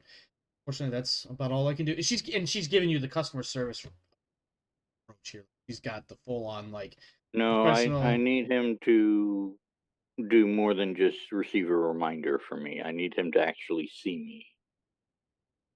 I can Um, schedule. I can attempt to schedule a meeting between the two of you in the morning, but with the feast tonight, perhaps midday would be better. no, well, that would be fine. Very well. And are you staying at the inn or are you staying somewhere else? At the end, Okay. And your name, sir? Malthanric? Malthanric. Malthanric. Ah, yes. Ah, I will. Malthanric Erishikilere. She gives you one of those, like, in a very professional, polite sort of way. She's like, I'm. She doesn't say this, but she gives you that look like, I'm not going to. Here, allow me. Yeah, and she The, the, does s- she does the He whole kind of rotates the. reaches. Yeah, she the does. Yeah. smile with the despair. Yeah, she rotates the little ledger book thing around and allows you And to. in nice elven flowing script, I write my entire name. Okay. All right. I will pass this to him, and if he's not able to, I'm sorry, there was a word, and that suddenly I can't think of it. If for some reason he's not able to make this meeting, I will make sure you get word, and we can plan from that. Unfortunately, as I said, he's not taking any appointments right now, so I don't know what he plans to do over the next few days, but I will do my best to keep you in the. All right. Well, thank you very much for that. You're welcome, sir. Please enjoy the rest of your day and enjoy the feast. I shall. You as well. Wait, do you get a break for the feast? We will have to take turns, but we'll get something. Okay, good. And I will bid farewell to both of them. Okay. One brief moment. Little some administrative shit that just popped.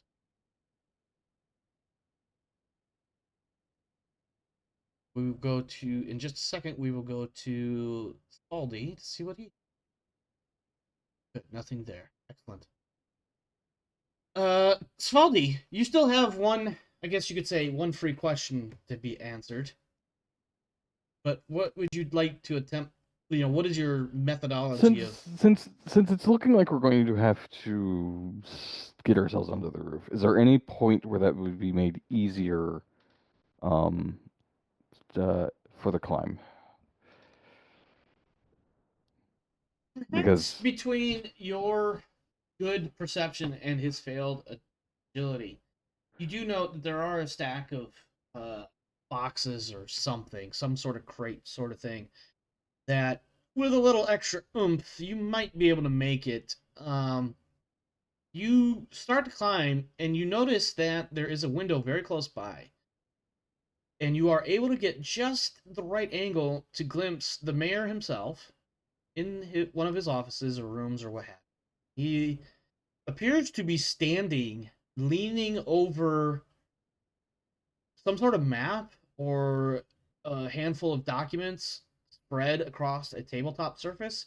And so he's doing that, classic general strategy pose, trying to, staring blankly at a map and trying to figure out where best to move next or something. That's kind of the impression that you get, is he's staring at a pile of paper that's spread out all over his... So he is alive. At top of the table. I wasn't actually expecting that. Sometimes I can be a devious asshole. But he's scheming, plotting even. Yes, that's definitely, he is scheming trademark right now. Okay, so there's definitely something important there.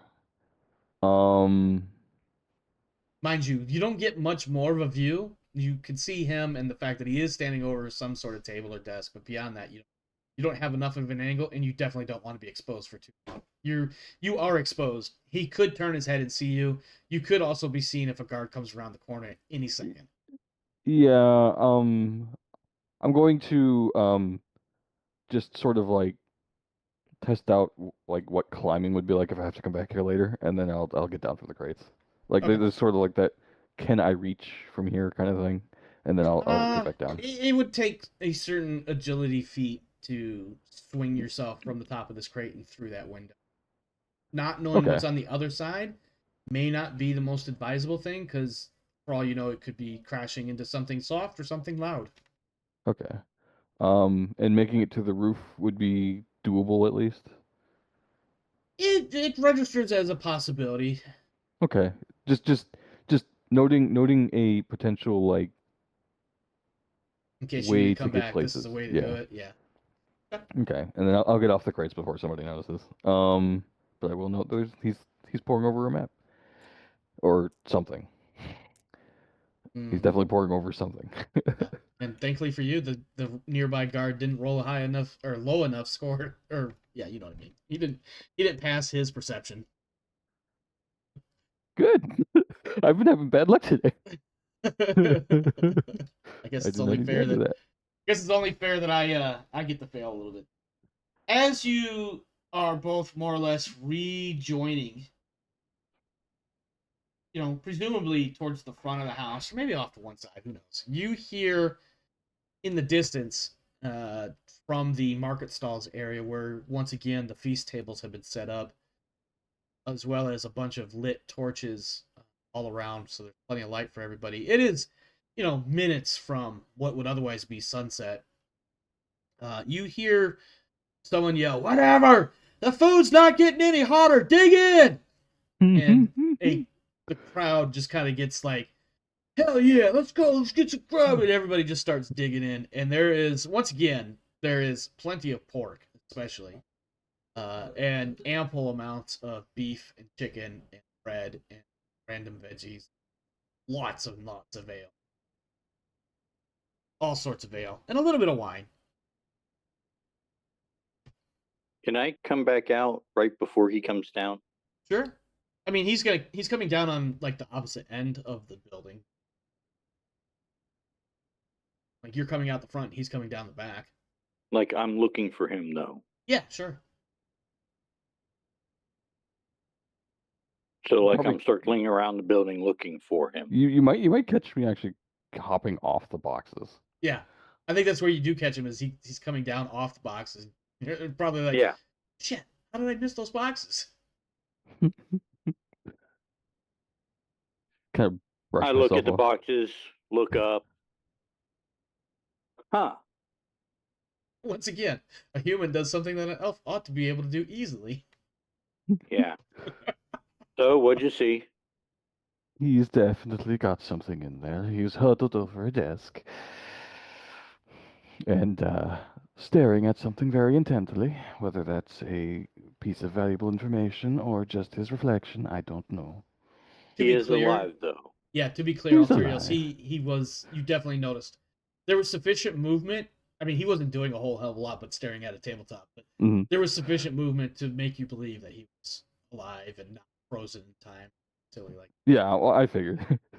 Okay. You I just probably felt the would have need used to the say term that. petrified or something if he was actually. Yeah, like I did. I wanted to make sure that was ruled out because he's absolutely alive. Yeah. Yes, he's alive. And apparently doing All something right. very important. Yeah, well, I've got some important business to attend to with him myself. Apparently, he doesn't agree. Yeah, apparently not. Even after giving my master's name. Mm. Shall we go eat? Yeah, I could use another beer. And a pig. And some pig. Especially that medium pig. Especially that wiry fucker I missed earlier. Yep. I think what happens too, you go grab a plate of ribs and a couple of the ribs are broken. They still cooked up nice and neat though. I think from what I remember, pig bone I will doesn't be shatter like chicken, so you're probably fine. Yeah. Oh yeah. yeah. I will be sticking to chicken. Okay. Yeah. Mostly white meat. Sure. Unless there's anything in particular you guys want to do about the feast, I can move the segment, but I don't want to rush you guys. Lady Fortune Well- hasn't been really helpful tonight, or at least not been blessing me as much as I thought she ought to. So Maybe I'm gonna you avoid should the give gambling. Tyene one of your burnings or burnt Yeah, offerings or something.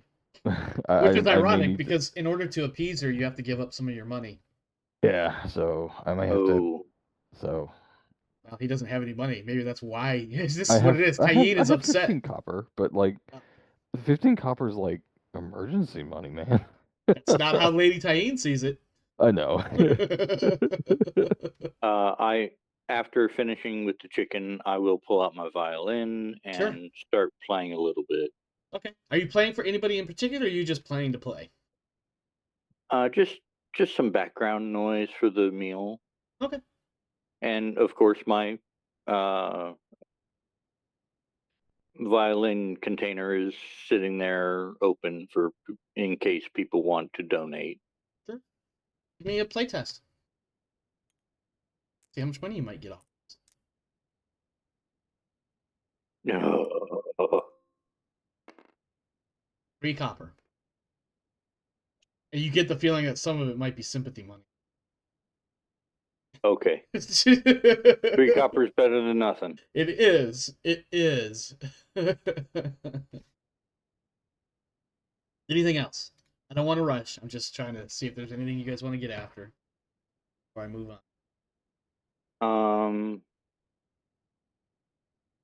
His Brilliance, Henrik, which is, of course, again, the priest of the temple, is making his way through the different tables and whatnot. Not on them, obviously, but like walking through the crowd. He's got a cup of mead in one hand. You know, just passing his way through, shaking people's hands, clapping people on the backs, laughing at their silly jokes, and whatnot. I will also have a cup of mead in hand and greet them and say, "Hey, I am new to this town." Oh! And what's your name, Sir Elf? Malthanric. Malthanric, nice to meet you. I'm his Brilliance, Henrik. I'm the... well, it probably is obvious to you by now. I'm the priest of this temple here. Yes, I saw you during the ceremonies. Yes. And tell me, How do you feel about his Lord of Light? Oh, he is a wonderful Lord of Light. He is wonderful indeed.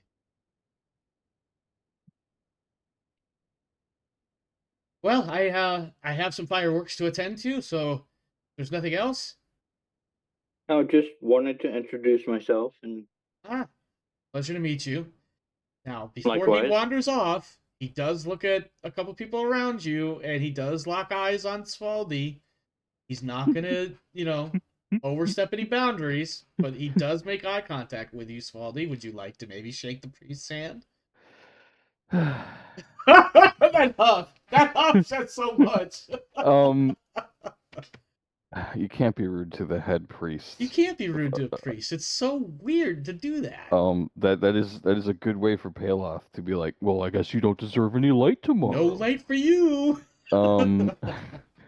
The customer service file will come back on, and So many customer service smiles today. Yeah, he'll absolutely shake your hand and welcome, my son. Welcome. Do you follow Pelath, or are you more of the 5? For you, you are old gods, I believe. And that includes Pelath. It does correct? include Pelath as, among the most revered, but all gods are. Yeah.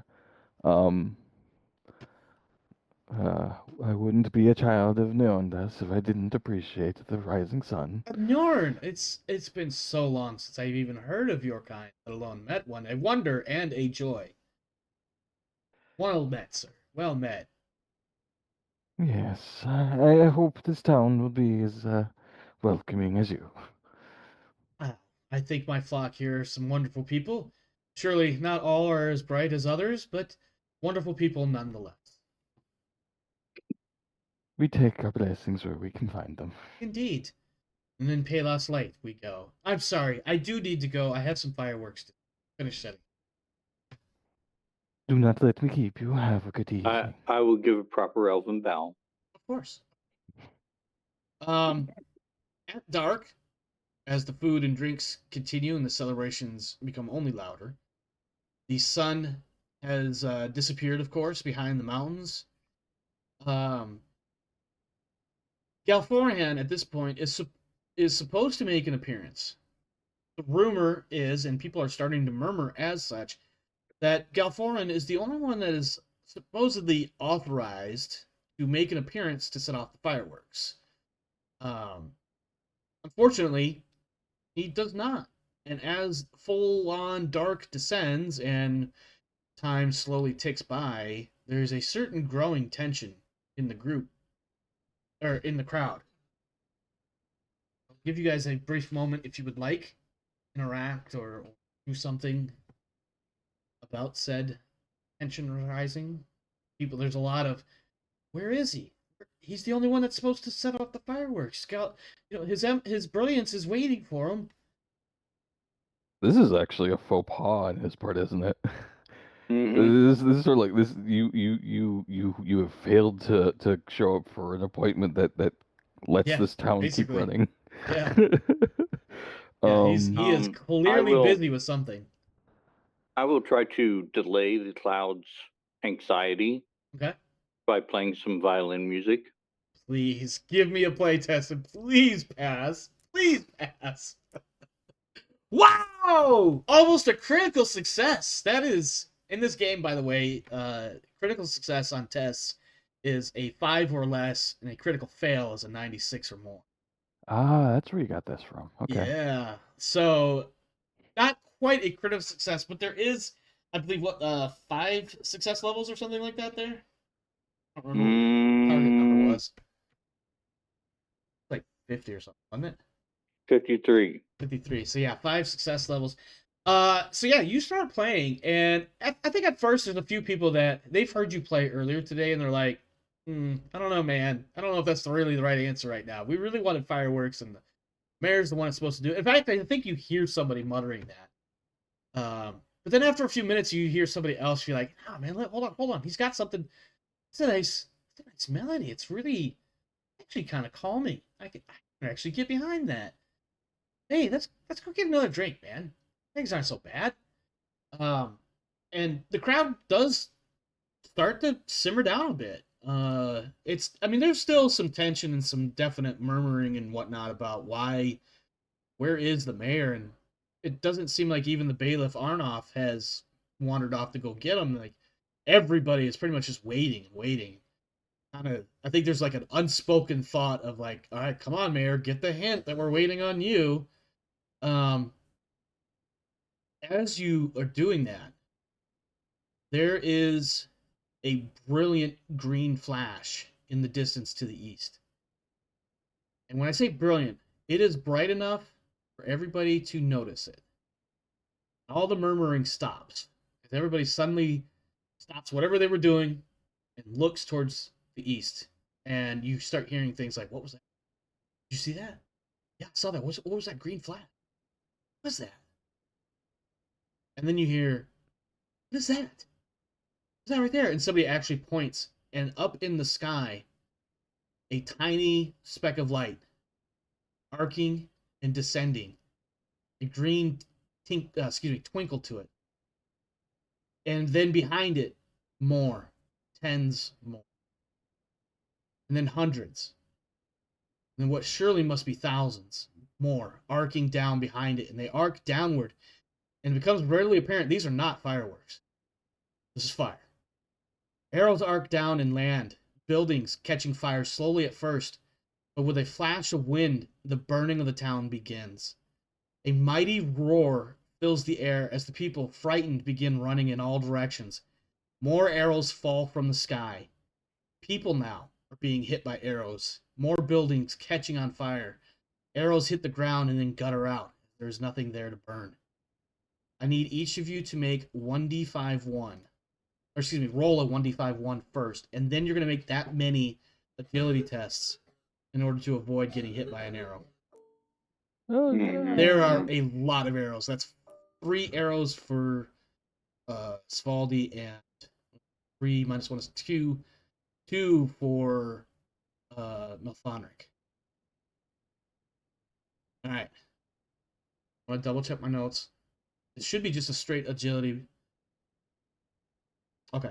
Yeah. Agility tests. Agility or athletics? I will take athletics.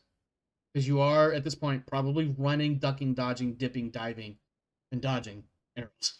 Yes, I hit you with the 5 Ds You of could dodging. dodge an arrow, you could dodge a ball. Exactly. I just hit you with the 5 Ds of dodgeball. I feel like I just earned extra experience points for that. I haven't seen that movie in forever. All right, yeah. Agility challenging, please. 3 for, excuse me, 2 for Malthanric and 3 for Svaldi. Let's let Darius roll first since he has less dice to roll. Sure. That is success. No, that is not success. Oh, That's 1 arrow. I thought that was a flat 10. That is. That one is a success. That is a successful dodge. All right, so you take 4 damage. You don't have any armor on, I imagine. I need to double check. I didn't start with any armor, so no. So. Just clothing. Okay. So you take 4 damage, and then I need an additional agility roll, or you're going to become a blaze.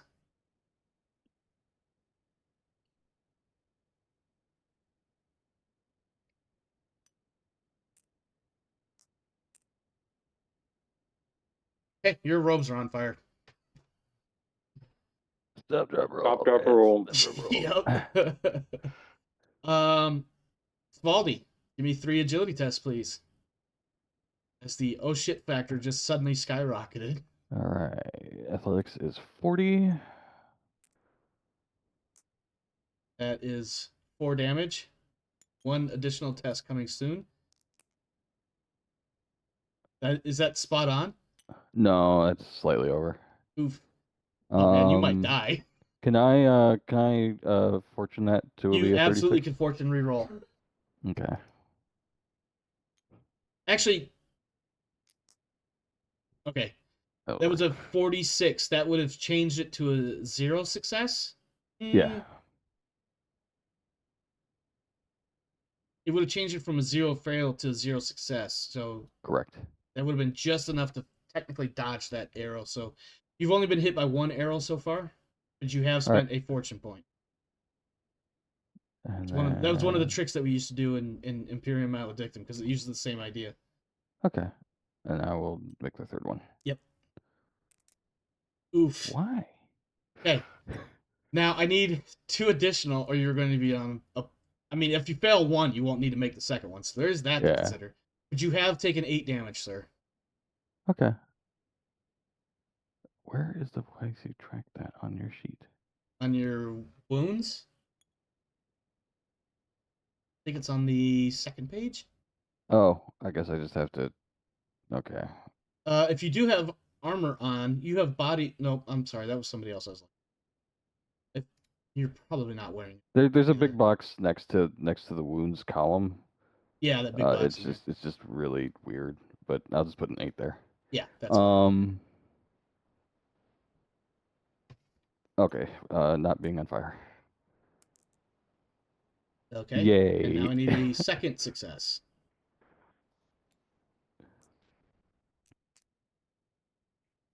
What's your agility? 40. You spend another fortune and make that a I not will on spend fire. my last fortune to not be on fire. Thank you very much. There you go. All right. And Malthanric, you did catch fire. Your clothes are almost completely wiped out. Like they're structurally just barely enough to keep you from being naked. There is 0 protective or warmth or anything in that as you stop and drop and roll. What you do need to do though is quickly find some goddamn shelter, because the arrows, my friends, the arrows do not stop. The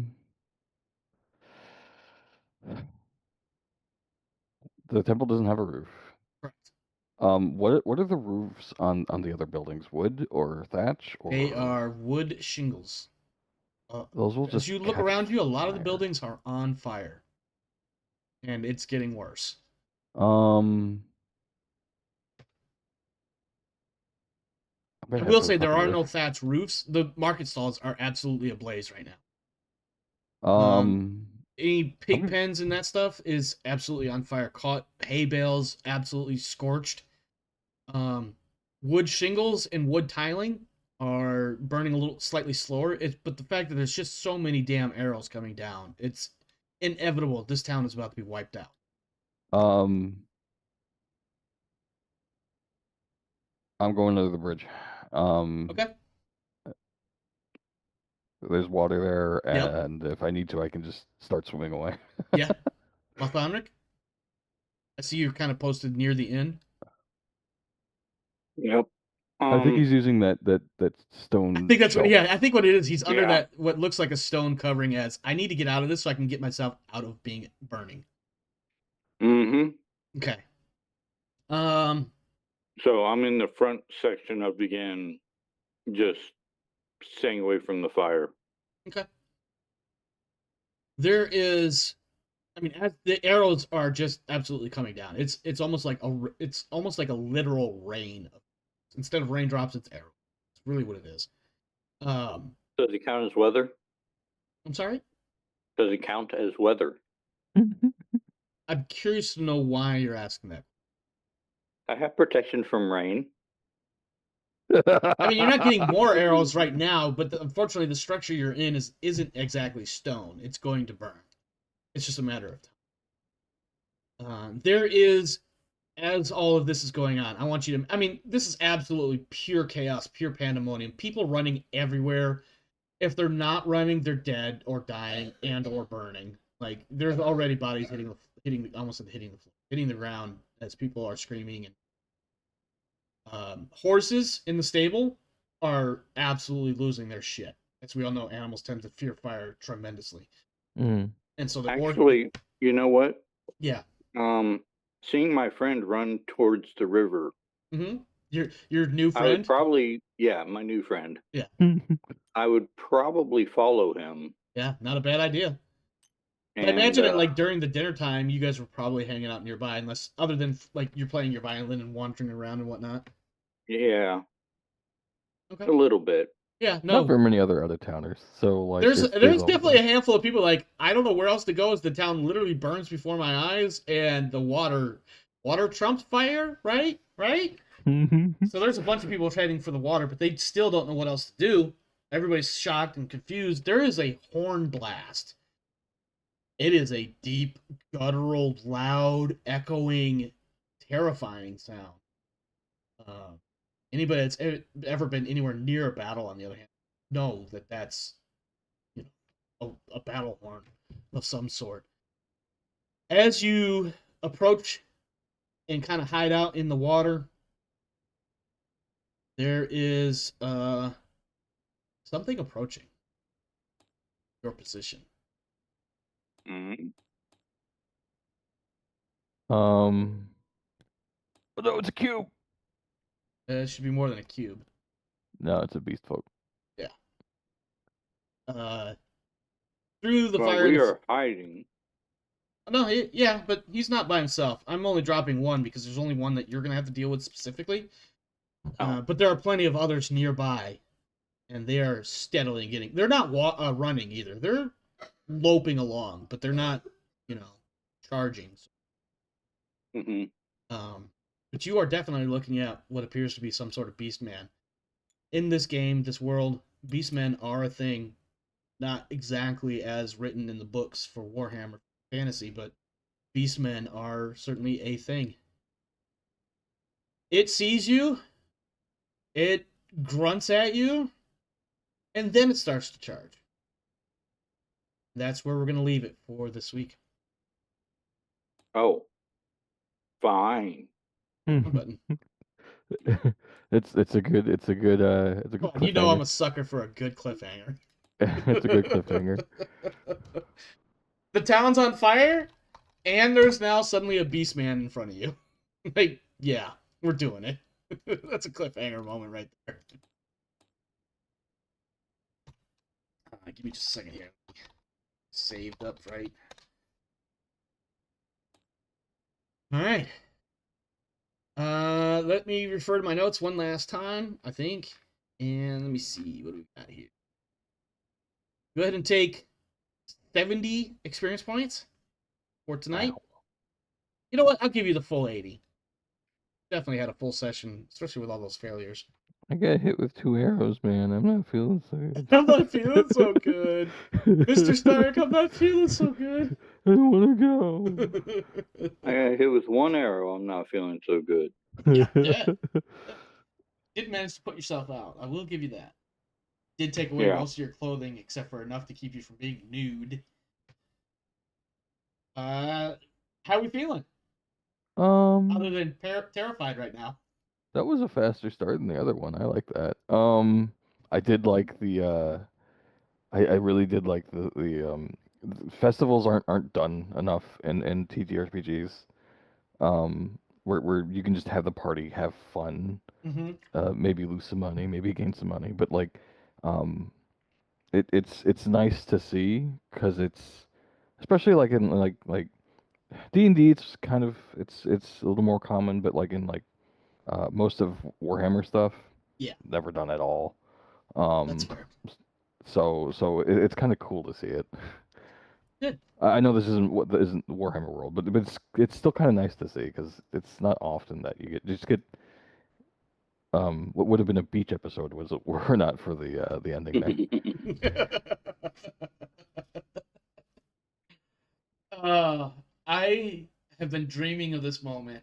I'm using these words a little loosely, but I have been dreaming of this moment for several, if not a few months. Just having this whole Pelath light and the idea of setting this up all nice and cool. Oh, we're having festivities. It's fun times. Oh shit, those are burning arrows falling out of the sky. Oh shit, those are gore coming at me. You know? I hope that the lead up to this last moment, enough of that displacement of or that false sense of security, right? Oh, it totally reminded me of like those old fantasy stories where, like, the guy's on a farm, he's living a daily life, and all of a sudden orcs show up and kill his wife. Yep. Like, Yeah. yeah. It was nice. Neverwinter Nights 2, I think, had a really good opening, a very similar scenario where the festival and you get to go around and do things. You can actually earn a little bit of experience along the way for these little things, and then all of a sudden, whatever I don't even remember what exactly it was, but whatever it happens that springboards you into becoming an adventurer and having this major world crisis and all the things. And I absolutely took some inspiration from that. I definitely wanted this sort of scenario for our first game. There's also the hero's journey, which is a literary process. The Star Force thing, the call to adventure, the Yeah, rejection. exactly. And, The 7 or 11 different steps, and the first one always is, the normal life, effectively. There's some specific terms, but basically, it's supposed to showcase that you come from regular beginnings. You're not a hero. You're a normal person doing normal day-to-day boring stuff. Now you're a hero because shit went crazy. I was an asshole who failed to catch a pig 3 times. I love how that's going to be one of your memories from role-playing. And I love even more that's going to be role-playing in my universe. So, I love that. That was awesome. Like, even though you failed those rolls, just like, yep, and that little shit squirted in between my legs and ran off. Or the elf who can't shoot or stay on a roof to save his life. Neither of which are very LV things. Well, you would think that the elf would know how to handle a bow, and yet here you go, losing to 2 humans. That's what I mean. Yeah. Legolas would be very disappointed in you. Not like and then you just throw a lightning bolt at him, man. Don't worry about it. Bow this. Darius, do you have any thoughts? Oh, sorry, you were still. I just wanted to leave out. I'm liking this so far. You've done a good job, Omar. Thanks, I appreciate that. I hope that what comes over the next few sessions is equally entertaining in different ways. Different things, that is, not repeats of the same shit. Fortunately, Pelath Light is about to go the way of the Forlorn Farms. Darius, any thoughts? I kind of wish I'd gotten a chance to use some spells, but... Oh, I have a feeling you will in the next episode. Oh, yeah. I'm not sure what makes me believe this. It might be the Beast Folk. It could be the Beast Man sitting right in front of you. Yeah. A little bit. Well, you know what? If your rolling continues on par, your first attempt to channel magic, to see if you can even channel the magic, fail. We might want to spend some of the XP we got. Might not be a bad idea. Unfortunately, you did only get 80. It's still enough to do a couple things, though, probably. Oh, yeah, you could absolutely do some advancements. You can't do anything with talents, because talents are 100 apiece. Whew. But advancements you can get. Remember, each advancement is 1 point per. Based on that table might be a little confusing, so if you have questions, let me know. Excuse me. Okay. Where's the table? I'm, off the top of my head, 94 came to mind, but I don't think that's the right page. Let me double check. 43. Nope, 94 is not it. I think 94 was the page for Imperium Maledictum. 43 is character advancement. Yep. So based on the number of advancements you already have, that is the experience points cost for both characteristics and skills. Obviously, one is a little bit cheaper than the other. That is so much clearer than the Rogue Trader one. Oh my gosh. Well, the Rogue Trader one is set up with basically you have things that you can purchase at this rank or lower, and things you can purchase at this higher rank or. Yeah, but it was very vague and like so I get this advancement, so I put how many points into it, and you had to hunt through the fucking Like this one is legit, just 1 point per advancement added to either your characteristic or your skill. I think specialization is an option, and then for but it branches off the same, So ranged combat and then ranged combat bow. It is same all across. Do keep in mind. Let me see if I can find the page for this. Let's see.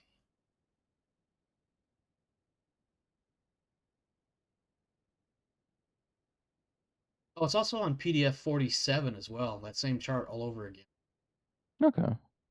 Completing a career, which would be your outlaw level 1 or your wizard level 1, to go to wizard 2 or outlaw 2, you have to have 5 advances in all 8 of your specific skills, as well as let's see, complete career. Complete a career represents mastering your current vocation, being ready to move on to something new. To complete a career, you must have the number of advances listed below in all your career levels, characteristics, and in 8 of your career levels available skills. So, if you remember, you have 3 characteristics for your class that Mm-hmm. you have to have 5 advances in each of those, and then you have to have 5 advances in each of those 8 specific skills. You also have to have at least 1 talent from that thing, that, wizard 1, outlaw 1, which you already have because you start with that. You had to choose one of those. When you go to wizard 2, now you need 10 advances. So now, and the skills and the characteristics are different. Of course, it explains all that on your class page or career page. It's called. So, how do you gain spells? If I'm not mistaken, you spend XP on them. Okay, how much? You gotta look it up. I think it depends on your intelligence. Let me see. Rules, spell. Wizard. Spells, memorizing spells, fumble, duration, ingredients. Spell. No. I remember seeing this because I've made a character. Where's Saint? You typically need to spend the amount of XP noted in the spellcasting talent. See Chapter 4 Skills and Talents. Once a spell has been memorized, the spellcaster knows it permanently, barring special circumstances. That's wild. They don't have it in here before they start listing the actual spells themselves. I know it's in here. I've seen it. I've read it. I got confused by it.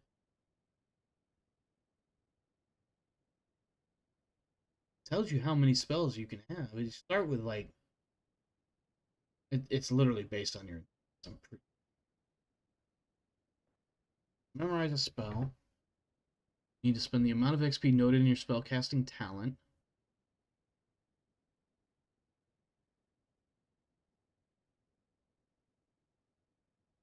I may have to look this up later. I don't want to dawdle here.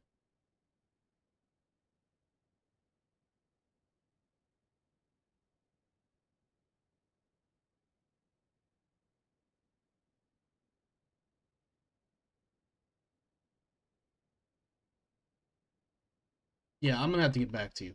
I remember looking this up. Unless I might actually at the moment be getting confused with. No, I'm doing it. I'm gonna have to look it up and get back to you because I remember doing this before and it was a little tricky to figure out. I'll get back to you, Darius, and let you know what.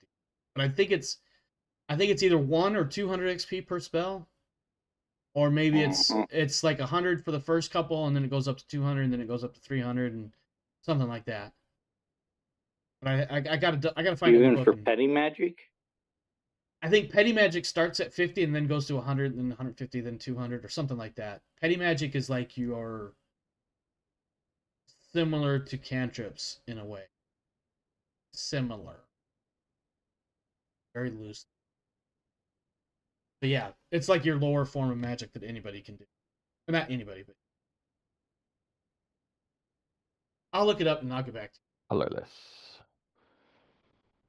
you. Any other final thoughts?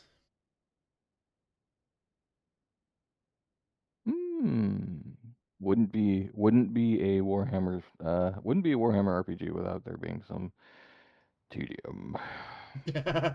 There is, but usually it makes sense once you finagle your way through it and make sense. It's literally it's their books mostly. Their books have never really been well put together, but once you Okay. understand it, they work. Yeah, like, well, that's one thing. Like, I like the way a lot of the books run, as far as like reading through them and stuff. There are times where I'm like, oh wow, that information could have been in a different chapter and made this a lot easier for your stupid users like me.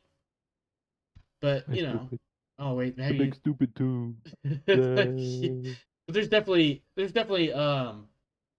in my opinion, I like the way they're put together. Usually, like Imperial Maledict and Warhammer, even the FFG games like the Rogue Trader and Dark Heresy and that. Well, I haven't read Dark Heresy. I've read Death Watch. Those books seem very well put together. There is a lot of information, and sometimes you literally have to read line by line to find what you're looking for. But which in and of itself can be real tedious. But I find it to be a very enjoyable system to figure out the nooks and crannies. So, anything else? Anybody? No, just if you ever feel like doing a Death Watch campaign, I always like playing the Space Marine. Death Watch is on the let's put it on the Extended. assembly line. It's coming down. Okay. But we got to get through Rogue Trader first, as it may or may not make. Okay. Oh, it's connected. Yes, Okay. I've mentioned that it's going to be a spiritual successor in a way to the Rogue Trader campaign. It might just be the stats, but I do prefer Death Watch over Rogue Trader. Like, It's I'm enjoying definitely your the Rogue stats. Trader campaign. Listen, but... there's something to be said about being a tech priest, but yet you're still squishy because when you are a Marine, or even better yet, the Marine version of a tech Marine, yeah, having 10 armor in all spots just because, having a super giant fuck you gun just because, and a toughness bonus that doesn't quit. toughness bonus that doesn't quit, and the fact that I can do all kinds of weird shit like, what kind of space marine I am. If I eat that body part, I can find out all kinds of information. Oh my gosh. Yeah, you didn't think I knew about that?